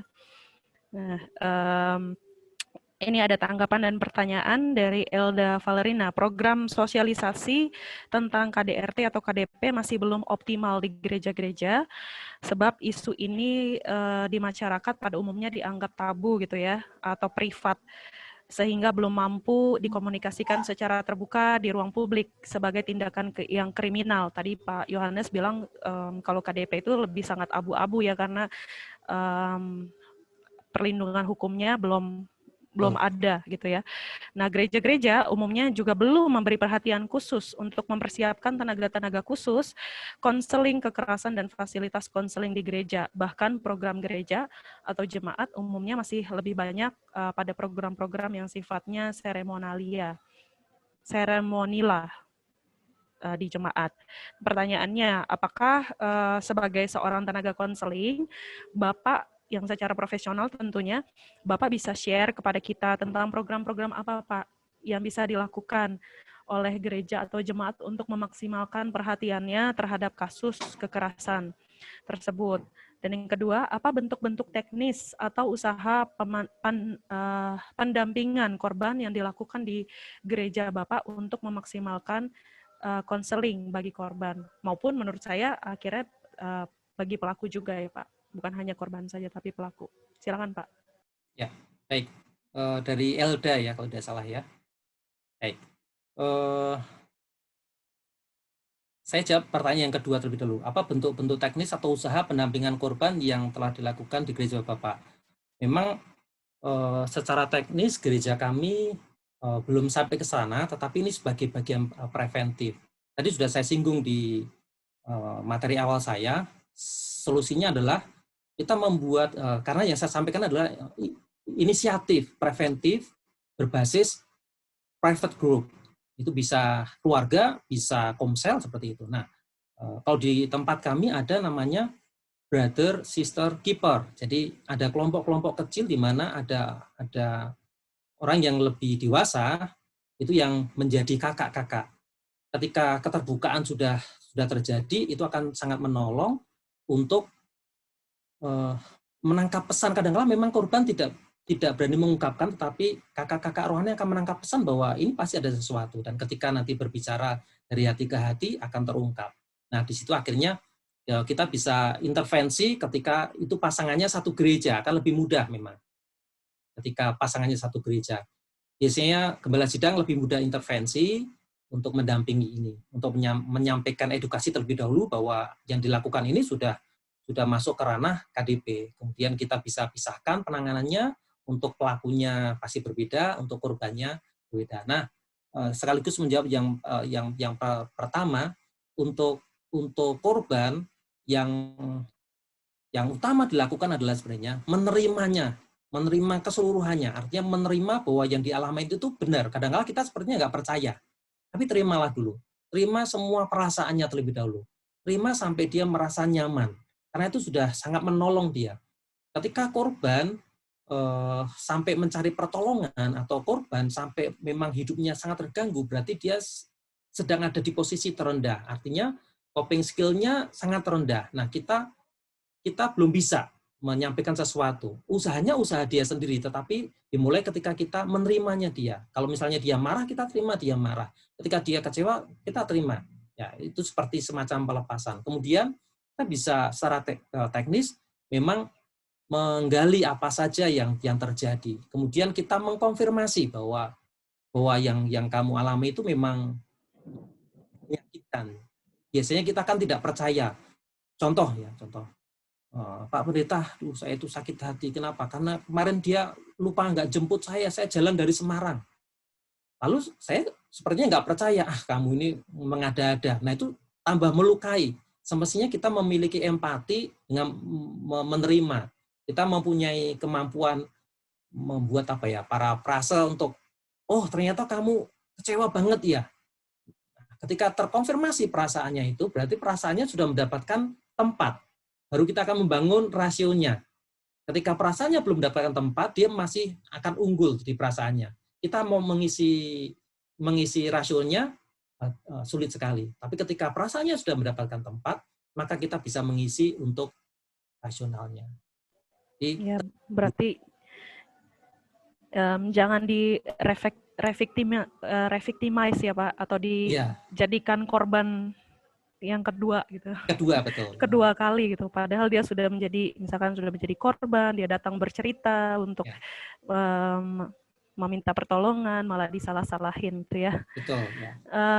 Apalagi ketika kita menolong sambil bukan bercanda tetapi nggak percaya, mentertawakan. Misalnya contoh kayak tadi, alah gitu aja kok, cengeng banget. Itu melukai. Jadi perasaan tetap harus diterima dulu. Kenapa? Karena dia sedang di posisi yang rendah, coping skill-nya rendah sekali. Rasionya belum ada. Nah, ketika sudah diterima, ya baru kita akan tolong untuk sampai ke rasionya. Hingga untuk gereja-gereja perlu mengembangkan yaitu keahlian mendampingi. Artinya keahlian mendampingi. Betul. Paling penting adalah keahlian untuk mendengarkan orang-orang yang bermasalah, mendengarkan adik rohani yang bermasalah. Orang memerlukan telinga dan hati kita sebenarnya, bukan suara kita. Suara kita belakangan. Artinya nasihat kita itu nggak akan bisa sampai ketika mereka belum bisa diterima dan belum mendapatkan tempat. Ya, lebih baik kita memberikan telinga. Dan itu kalau dalam sesi konseling, biasanya memerlukan waktu yang cukup lama, 1, 2, 3 sesi baru selesai. Baru kemudian kita bisa berbicara secara rasional. Jadi, jawab tadi adalah gereja bisa melakukan pelatihan-pelatihan sederhana bagaimana menjadi pendamping. Ya. Oke. Ini ada contoh kasus dalam pacaran dari Asyira Indrayani. Kejadiannya seperti ini. Seorang perempuan selingkuh dari pasangannya. Kemudian laki-laki marah dan lantas bertemu si perempuan untuk menanyakan apa yang terjadi sebenarnya. Tetapi si perempuan tidak mau menjelaskan dan bahkan membela si selingkuhannya. Setelah itu terjadi adu mulut, dan karena si perempuan tidak suka banyak bicara, maka dipukullah pacarnya. Lalu si pacarnya membalas dan terjadi perkelahian. Nah, orang-orang yang ada di sekitar situ menyalahkan si laki-laki atau pacarnya karena berlaku kasar terhadap perempuan. Tetapi kenyataannya perempuanlah yang memulainya terlebih dahulu. Ini mungkin bisa jadi laki-lakinya yang menjadi pelaku selingkuhan gitu ya. Karena contohnya seperti ini. Karena saya tidak mau bias gender juga. Pertanyaan saya, Pak, menurut Bapak, siapa yang salah? Siapa yang menjadi korban kekerasan dalam kasus ini? Setelah itu, apakah ada cara yang ditawarkan agar kedua orang ini dapat berdamai kembali, meskipun tidak lagi berpacaran? Dan mohon penjelasan dari Pak Yohanes. Kalau berbicara siapa salah, kalau dari cerita singkat tadi ya, kita ini kan hanya permukaan saja ya. Kita tidak bisa membayangkan situasi sebenarnya terjadi, kondisinya seperti apa, siapa saksinya, siapa yang ada di sana. Kalau berbicara siapa yang salah memang sulit. Dalam kondisi masalah-masalah seperti ini, kita akan pinggirkan terlebih dahulu tentang kebenaran, siapa salah, siapa yang benar. Karena itu juga akan, kalau tidak hati-hati, juga akan menyakiti ataupun justru akan menghancurkan usaha untuk rekonsiliasi kalau memang masih bisa direkonsiliasi gitu ya. Nah, pertanyaan berikutnya siapa korban? Ya, kalau menurut saya dari hal itu ya dua-duanya menjadi korban sebenarnya. Korban menjadi korban ya. Jadi dua-duanya menjadi korban. Kalau memang benar ya, karena selingkuh, kemudian apa namanya, cowok itu bertanya, kemudian sama-sama tidak bisa mengendalikan diri sehingga terjadi kekerasan yang jual beli kekerasan seperti itu. Jadi masalahnya memang kompleks, harus disisihkan masing-masing terlebih dahulu. Sebagai contoh, ketika kita mendengar, sekali lagi saya sebagai konselor saya akan mendengar semuanya, saya menerima semuanya, tapi ketika nanti berbicara sendiri-sendiri, kita harus mengkonfirmasi. Sebagai contoh, benar nggak dia selingkuh? Seperti apa kategori selingkuh? Karena kadangkala kecenderungan kita adalah hidup dalam asumsi. Dan asumsi itu sudah kita pakai sebagai sebuah kebenaran. Dan ketika minta maaf ini, kedewasaan berpikir kita sedang terganggu, maka ya asumsi itu mempengaruhi kita. Sekali lagi, ketika kita menghadapi persoalan, pilahkan dulu. Dan kita harus konfirmasi. Contoh misalnya, saya sebagai cowoknya tadi, nggak tahu apakah saya melihat sendiri atau dari orang lain, ya saya marah lah, pasti marah. Tapi itu masih asumsi. Kita harus mengembangkan, yuk kita konfirmasi. Lalu kita bertanya, apakah benar? Bukan pertanyaannya bukan memojokkan, tetapi apakah benar saya mendapatkan info bahwa kamu berpacaran selain dengan saya. Jadi Ini pertanyaannya kalau ketahuan ke-gap, Pak. Ketahuan ketangkap basah. Kalau misalkan dia ketangkap basah, lalu sedang berselingkuh, lalu akhirnya terjadi percekcokan, dan akhirnya laki-lakinya memukul perempuannya. Kebanyakan orang menyalahkan laki-lakinya karena kedapatan memukul. Tetapi kan ternyata secara psikis si laki-laki ini mungkin juga mengalami kekerasan kan karena pacarnya selingkuh dan sebagainya. Jadi maka itu yang dia tanya, siapa nih yang bersalah? Oke. Perbuatan pemukulan kasar, menurut saya nanti yang tahu tentang ranah hukum bisa menyampaikan pendapat. Menurut saya tetap salah dengan alasan apapun. Baik yang laki-laki maupun perempuan, mana yang duluan memukul, menurut saya tetap salah ya, tetap salah. Artinya di sini sangat diperlukan, seperti yang tadi saya sampaikan, ada 4 hal: iman, kedewasaan pribadi, temperamen, dan tanggung jawab. Kita harus menghargai amarah itu tetap ada mungkin. Ya, kenapa kamu berselingkuh? Tetapi apakah perlu dengan memukul seperti itu? Kemudian apakah ada orang lain yang bisa menjadi mediator di tempat itu, menjadi saksi, yang bisa memisahkan? Karena ketika emosi yang ada di depan ditambah dengan asumsi, sampai kapanpun nggak akan bisa bertemu.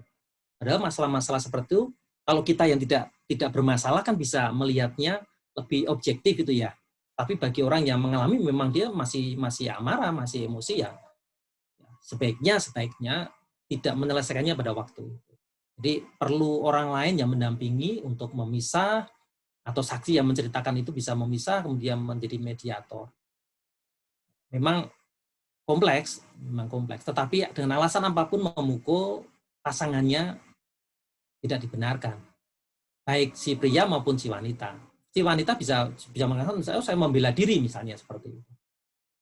Tapi pasti si pria juga mengatakan, ya karena saya marah sekali karena dia melawan secara verbal ketika ditanya, lalu mungkin lepas kontrol memukul. Nah, di situ justru kita boleh mengambil hikmahnya, betapa pentingnya kita melatih pemuda-pemudi kita bagaimana mengendalikan diri, bagaimana memanajemen emosi ketika kondisi-kondisi, boleh dikatakan kondisi-kondisi krisis seperti itu. Bagaimana? Nah itu memang bisa diajarkan, ada skill sendiri. Sekali lagi, emosi manusiawi sekali, siapapun bisa. Saya juga bisa marah, tapi kita akan berlatih. Dan kita sebagai pelatih ya, bagaimana melatih anak-anak kita untuk memiliki kemampuan dengan cerdas mengelola emosi kita. Marah itu boleh, tapi marah yang benar seperti apa? Tidak harus dengan cara memukul. Ya, memang ini kasus yang masih di awang ya, artinya tidak di hadapan saya langsung ya. Jadi ketika nanti akan terjadi berulang, sekiranya kita ada di dekatnya, kita akan sama-sama melindungi. Kita harus menjadi mediator, kita harus memisahkan, kita harus meredakan, baru kita bisa berbicara lebih tenang. Oke, baik. Ini memang banyak sekali gitu ya yang bertanya sebenarnya nilai-nilai Kristen itu seperti apa sih gitu ya. Teologi itu harusnya teologi Kristen terutama harus bagaimana teologi Kristen menjawab gitu ya, menjawab isu kekerasan gitu ya. Kalau yang sekarang kita bahas fokusnya memang hanya kekerasan dalam berpacaran gitu ya. Nah itu mungkin akan menjadi tema yang baik yang bisa kita garap ulang gitu ya, garap lebih garap lebih mendalam gitu ya tentang teologi Kristen atau nilai-nilai Kristiani tentang kekerasan gitu ya. Dan memang tidak bisa dipungkiri juga ya Pak Pendeta tadi, Pak Pendeta Yohanes sudah menyampaikan juga bahwa gereja juga kita tidak bisa menutup mata gitu ya, bahwa di dalam gereja ada kekerasan itu ya Pak ya, kekerasan seksual misalkan, dan mungkin juga kekerasan secara verbal gitu ya, yang dilakukan oleh gembala sidangnya justru yang sebenarnya harusnya menjadi contoh gitu ya, menjadi teladan yang memberitakan kasih, tetapi justru gereja juga melakukan kekerasan, bahkan juga teologinya pun ada juga unsur-unsur kekerasan di dalamnya, dan bagaimana sebenarnya nilai virtue-nya yang sebenarnya ada di dalam kekristenan itu perlu kita bahas di lain kesempatan. Nah, memang sekarang kita hanya berfokus pada kekerasan dalam berpacaran. Itu. Nah, Ibu Bapak silakan sampaikan lagi pertanyaannya melalui kolom chat bila ada. Atau kalau misalkan ada yang mau bercerita gitu ya, silakan raise hand supaya kita bisa juga dengar secara langsung gitu ya Pak, dan mendengarkan cerita-cerita. Siapa tahu memang membutuhkan pertolongan, silakan boleh disampaikan. Tapi pertama-tama raise hand dulu supaya saya persilakan.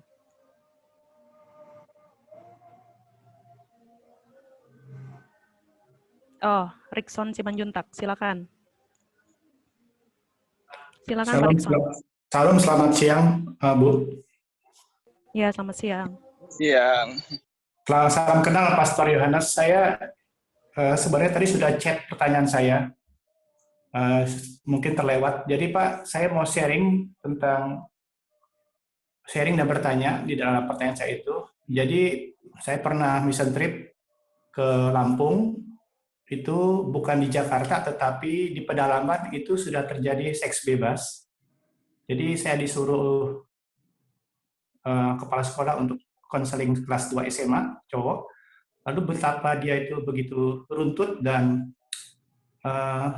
kelihatan dari wajahnya itu dia itu agak bangga begitu karena sudah berkali-kali bisa dipercaya dan sama ceweknya untuk melakukan hubungan seks. Jadi yang saya mau tanyakan di dalam chat saya tadi adalah bagaimana saya bisa yakin Pak ketika terjadi proses konseling itu dan akhirnya itu bahwa sebenarnya ceweknya ini yang dominan atau cowok yang dominan atau dua-duanya menikmati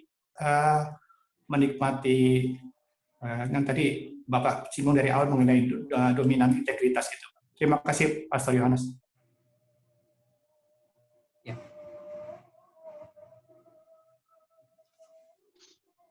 Baik, saya menjawab, Ms. Pauline. Ya, silakan Pak. Ada kasus seks bebas, kemudian diceritakan memang dengan bangga ya, seperti itu. Nah, pertanyaan adalah, siapa yang dominan sebenarnya? Apakah yang perempuan, ataukah yang laki-laki? Kemudian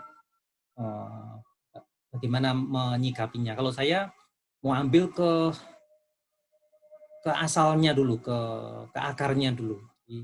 Ini sudah kasus yang memang perlu didalami dan perlu diselesaikan, ya, akan kompleks. Tapi kita lihat akarnya, pasti ada sesuatu yang salah terhadap dua orang ini. Saya tidak tahu apa yang menjadi keyakinannya dia, apa yang menjadi nilai-nilai kehidupan dia, sehingga meletakkan hubungan seksual itu sedemikian rendahnya atau murahnya. Dia bisa melakukannya mungkin dengan siapa saja, di mana saja, dan berapa saja.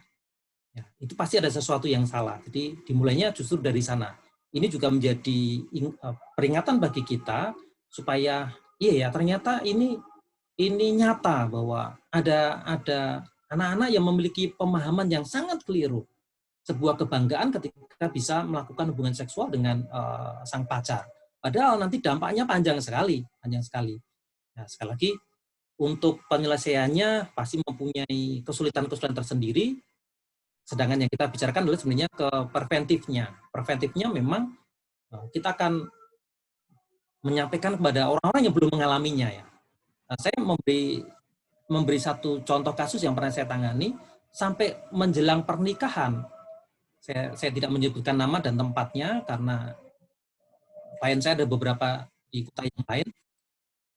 Seorang dokter tidak siap menikah karena mempunyai pengalaman yang buruk di masa lalu ketika berpacaran, ya, mengalami ketakutan, dan itu memerlukan proses panjang untuk pemulihan gambar diri terlebih dahulu. Nah, sama ketika seperti ini, kita memang tidak tahu dua-duanya, atau karena sudah terbiasa, yang pertama yang mendominasi, tetapi karena situasi dikondisikan seperti itu, akhirnya yang didominasi akhirnya juga, bahasa kasarnya adalah menikmati, dan akhirnya itu seperti hal yang wajar, padahal itu tidak wajar, pasti tidak wajar. Dia harus dipangkas terlebih dahulu, kemudian kita bawa kepada pemahaman-pemahaman yang benar. Dan jangan lupa bahwa di lapangan memang seorang konselor akan menghadapi kesulitan. Yang membedakan kita adalah, konselor pastoral adalah, ketika menangani kasus, ketika menangani klien, saya tidak menangani sendirian. Ini yang membedakannya. Saya selalu melibatkan satu pribadi lagi. Karena saya terbatas. Jadi kalau pertanyaannya seperti ini, kadang-kadang juga susah untuk menjawab. Ketika di lapangan kadang-kadang juga susah untuk mengatasi. Tapi saya selalu melibatkan pribadi yang ketiga, yaitu Roh Kudus. Itu bedanya. Saya pernah mengalami ketika ada tadi kasus yang tentang perkelahian, dan itu bukan anaknya, tetapi orang tuanya di depan saya. Karena anaknya merasa disakiti seperti itu. Saya juga bingung mau melakukan apa. Badan saya kecil, saya tidak bisa memisah, mungkin saya akan terkena pukulan juga. Nah, di saat itulah kita memerlukan pribadi yang ketiga, yaitu Roh Kudus itu. Dan sebagai kesaksiannya, ketika saya berteriak agak keras, saya diam ketika mereka sedang berkelahi, saya diam, saya berdoa, kemudian saya berkata, semuanya berhenti, stop. Itu seperti ada wibawa dan merekanya semuanya berhenti. Kemudian baru saya menyampaikan sesuatu. Pada pertanyaan tadi tentang seks bebas ini memang berat, harus ditolong dua-duanya dengan pemahaman-pemahaman yang benar. Kalau itu sudah menjadi keterikatan, memang harus ada pemulihan, pasti ada pemulihan.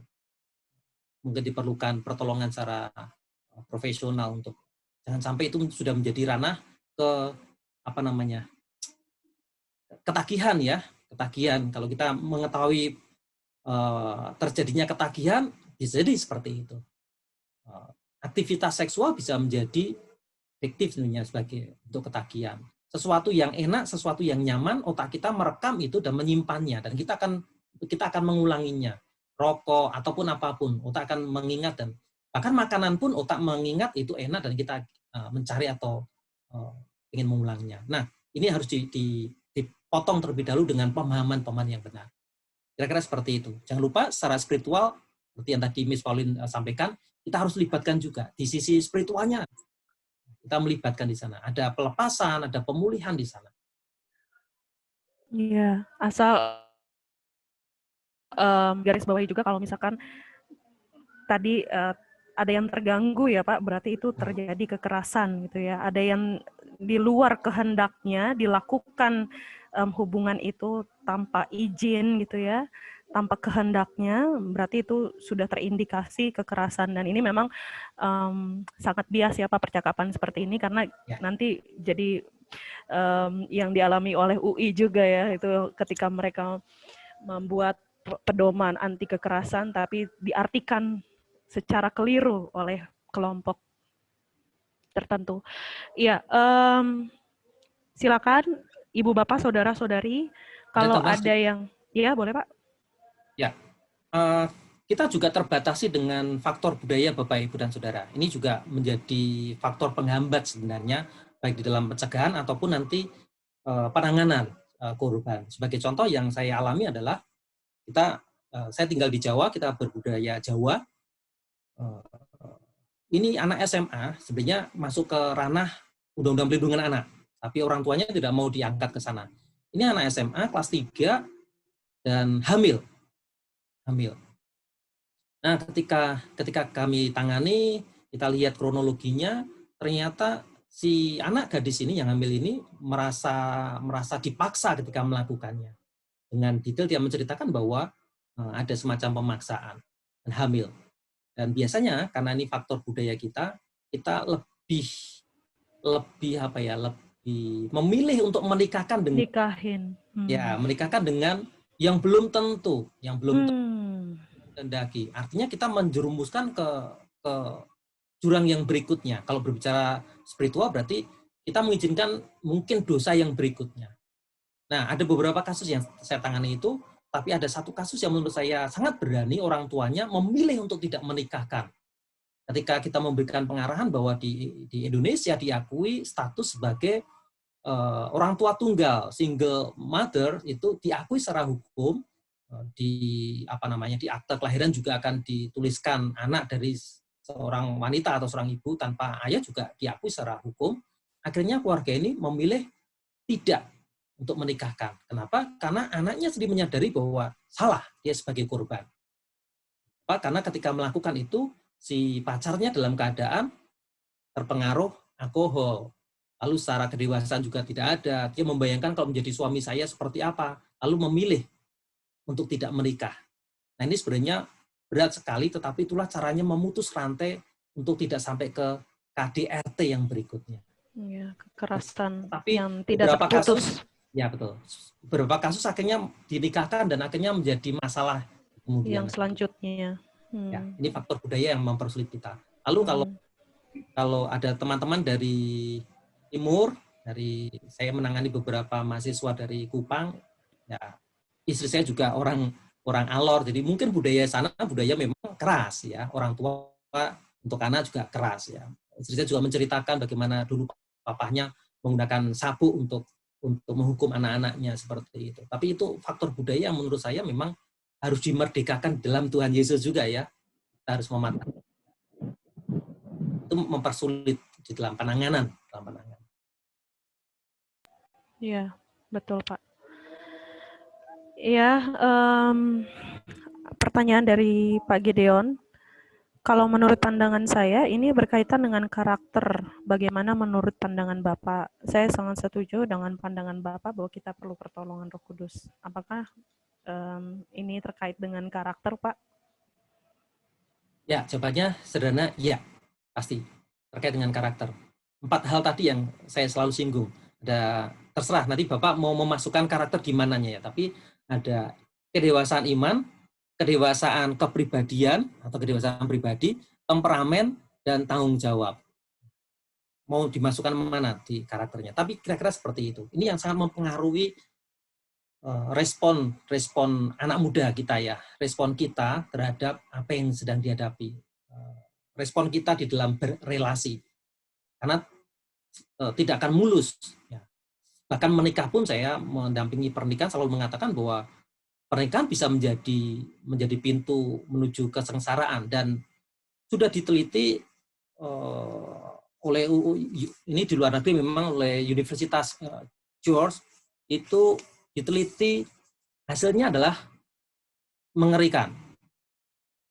18 bulan pernikahan, masa pernikahan pertama ya, 18 bulan setelah menikah di awal, yang diteliti 169 pasangan muda, itu ternyata ada perubahan perilaku yang negatif di sana. Ya, itu menjadi apa namanya, seperti peringatan kita juga bagaimana kita mendampingi anak-anak kita sampai kepada pernikahan, mempersiapkan itu. Nah, ada yang positif perubahannya, tetapi ada yang negatif dari yang hasil penelitian itu. Nanti bisa dicek di internet ya, hasil penelitian seperti itu.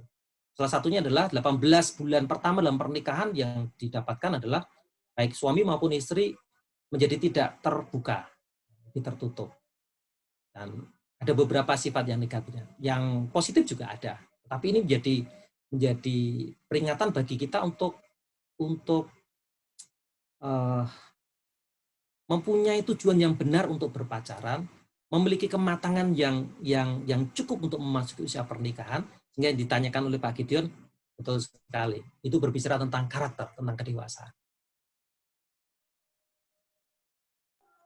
Ya, sampai sejauh ini belum ada lagi pertanyaan yang muncul. Kalau Ibu Bapak masih mau menyampaikannya secara langsung, boleh silakan raise hand. Nanti saya akan tunjuk. Kalau memang tidak ada, berarti coba kita selesai. Tapi saya tunggu dulu kalau masih ada. Yang mau sharing, mau bercerita, mau menanyakan pendapat dari Pak Yohanes.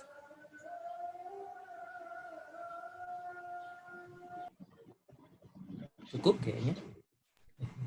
Ya, ini Van Richard. Oh, tidak.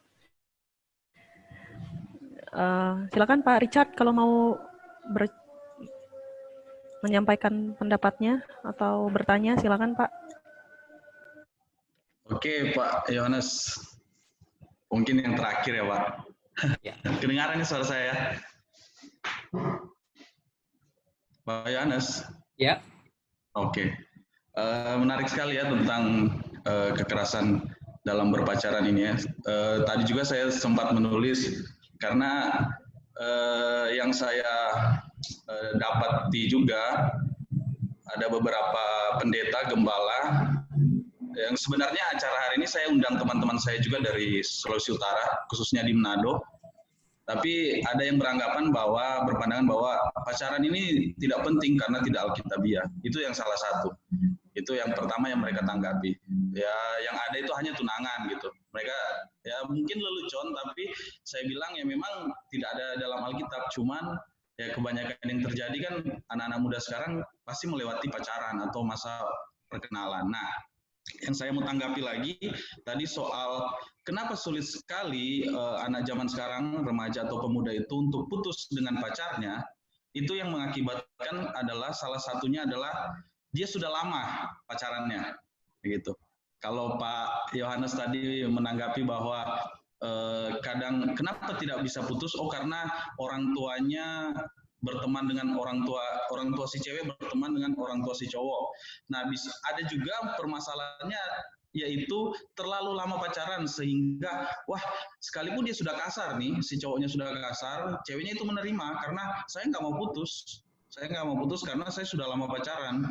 Ngapain saya putus? Nanti mau cari lagi, mau kasih nyaman lagi yang baru, mau mempelajari lagi sikap si cowok yang baru, ya cewek itu akan beranggapan bisa jadi nanti dia berubah, maksudnya bisa mengubah dirinya mungkin lewat doa atau ya lain-lain lah. Nah itu kebanyakan yang terjadi dalam pemikiran si cewek atau mungkin sebaliknya si cowok. Nah itu.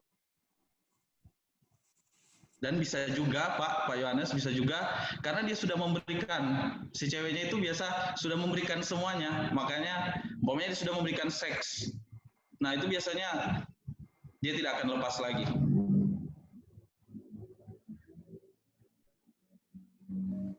Ya itu Pak. Ya. Ada Ada yang mau disampaikan, Pak? Konsep pertanyaan yang lebih konkret atau ini sebagai... Saya sebenarnya menanggapi sih, Pak. Oh Saya ya. itu menanggapi. Kalau semisal bertanya juga ada. Pertanyaan saya itu tadi menanggapi. Pertanyaan saya begini, Pak. Menurut Bapak, karena tadi itu bahas tentang selalu kekerasan kepada cewek. Nah, bagaimana kalau menikah, cowok menikah dengan wanita yang jauh umurnya dari si cowok. Semisal si cowoknya umur 25 tahun, ceweknya umur 30 tahun. Biasanya ada juga apa ya? Kesenjangan kah? Biasanya semisal juga si ceweknya mungkin lebih kaya dari si cowok. Kemudian terjadi apa?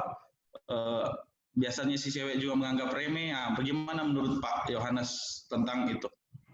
Ya, tanggapan saya yang pertama tentang agak sedikit miss saja. Ini kekerasan dalam pacaran, jadi bukan kekerasan terhadap perempuan saja sebenarnya. KDP ini yang menjadi korban bisa cowok, Pak, sebenarnya. Cuma memang tidak terangkat ke permukaan karena faktor budaya. Rasanya cowok itu harga dirinya kuat sekali gitu ya, nggak akan mau mengatakan aku berdarah-darah lu berpacaran dengan Cynthia misalnya gitu ya, karena cowok cengeng banget, ya udah putus saja cari yang lain. Tapi hanya ada seperti itu. Ada perempuan dalam relasi berpacaran menjadi dominan atas cowok sebenarnya. Tetapi ini sekali lagi karena faktor budaya tidak terungkap. Sebenarnya si cowok ini menjadi korban tapi nggak merasa menjadi korban. Jadi saya mengembalikan ini bukan kekerasan terhadap perempuan sebenarnya, kekerasan dalam pacaran gitu ya. Kemudian tentang pacaran tidak ada. Memang betul di Alkitab memang tidak dibicarakan tentang pacaran, tetapi ini menjadi isu global, ini menjadi fenomena zaman sekarang.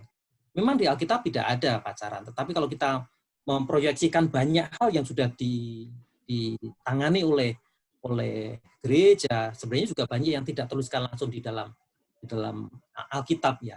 Memang yang ada tunangan, tetapi karena ini sangat penting. Tentunya kita harus memiliki sikap. Memang secara pribadi saya juga tidak mengizinkan anak saya berpacaran sebelum waktunya dia siap. Gitu ya. Jawabannya pasti panjang. Ketika anak saya, kenapa saya nggak boleh berpacaran? Ya kita diskusi. Ya, seperti itu. Tetapi karena ini tidak bisa lepas. Seperti ini. Kita berbicara tentang teknologi. Teknologi tidak konkret di dalam Alkitab. Tapi tidak konkret di dalam Alkitab. Tetapi sekarang kita menggunakan teknologi dalam pelayanan. Seperti itu. Ketika kita menjadi alergi, jangan pakai alergi rasanya. Ya, ketika kita alergi dengan berbicara tentang pacaran, ya, kita kehilangan momentum untuk melakukan pencegahan. Kemudian tentang bagaimana bisa memutus ketika sudah terlalu dalam. Ini memang menjadi faktor penghambat untuk memutus rantainya, Pak Richard. Pada akhirnya kita sebagai penolong, setelah kita menyampaikan semua aspek untuk dipikirkan, ketika si perempuan misalnya sebagai korban tetap memilih, sekali lagi kita tidak bisa memaksa kan, pertolongan yang saya berikan kepada orang juga tidak bisa memaksa, kecuali itu berbicara tentang keselamatan jiwa ya kita harus memaksa untuk menolongnya. Tetapi ketika itu berbicara tentang pilihan, yang penting kita sudah menyampaikan resiko-resikonya, keputusannya pada si dia. Memang betul ketika sudah ada hubungan seksual menambah berat untuk memutus rantai itu. Tetapi bukan berarti tidak bisa. Bukan berarti tidak bisa diputus dengan rantai itu. Ketika pemahaman yang benar bisa kita sampaikan kepada korban yang perempuan ini, bagaimana kasih Tuhan, bagaimana pemulihan, bagaimana penerimaan Tuhan, dia bisa menerima keberadaan dirinya, menghargai dirinya, walaupun minta maaf ini, orang dunia mengatakan, saya sudah tidak ada artinya itu ya. Tapi ketika kita ada di dalam Tuhan, dia bertobat, kita bisa dipulihkan Tuhan, dan kita tetap berada di hadapan Tuhan. Biasanya akan menjadi dorongan, ya.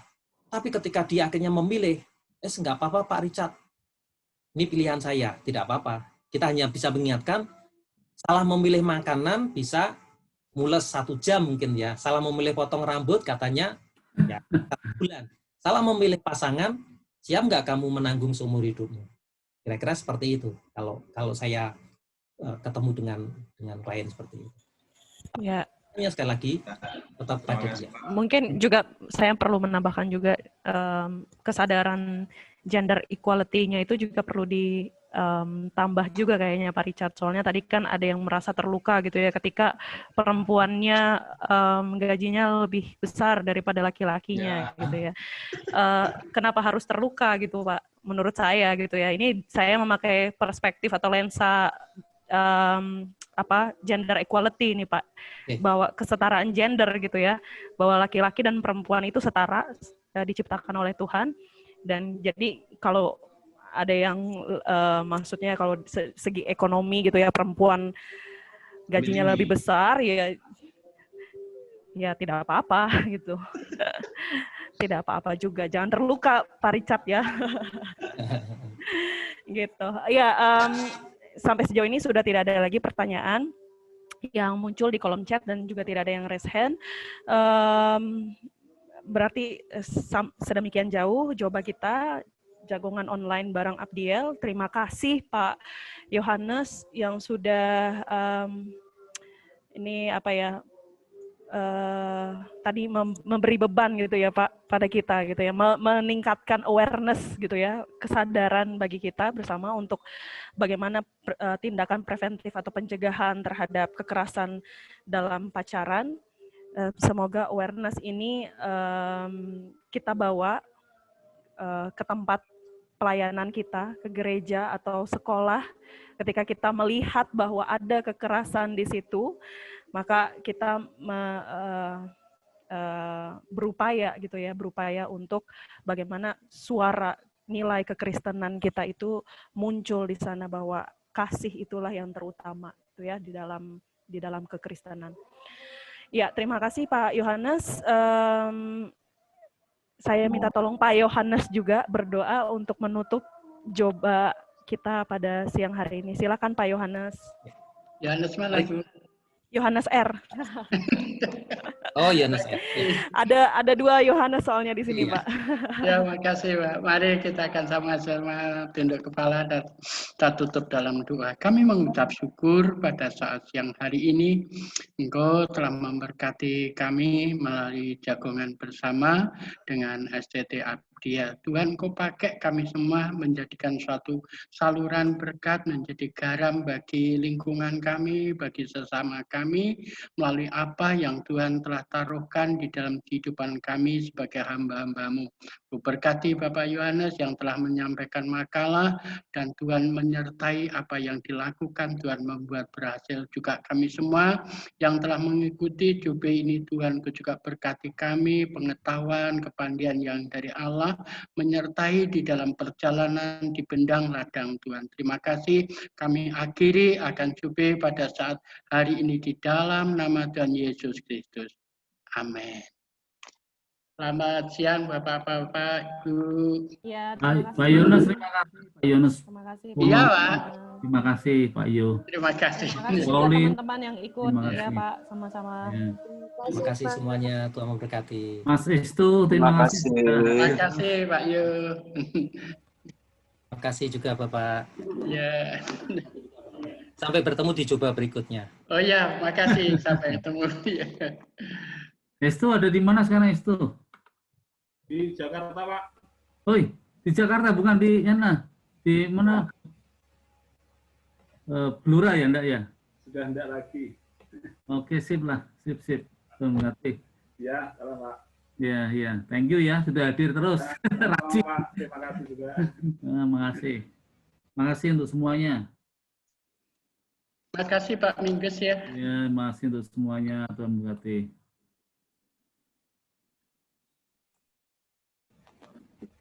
Terima kasih Pak Minggus.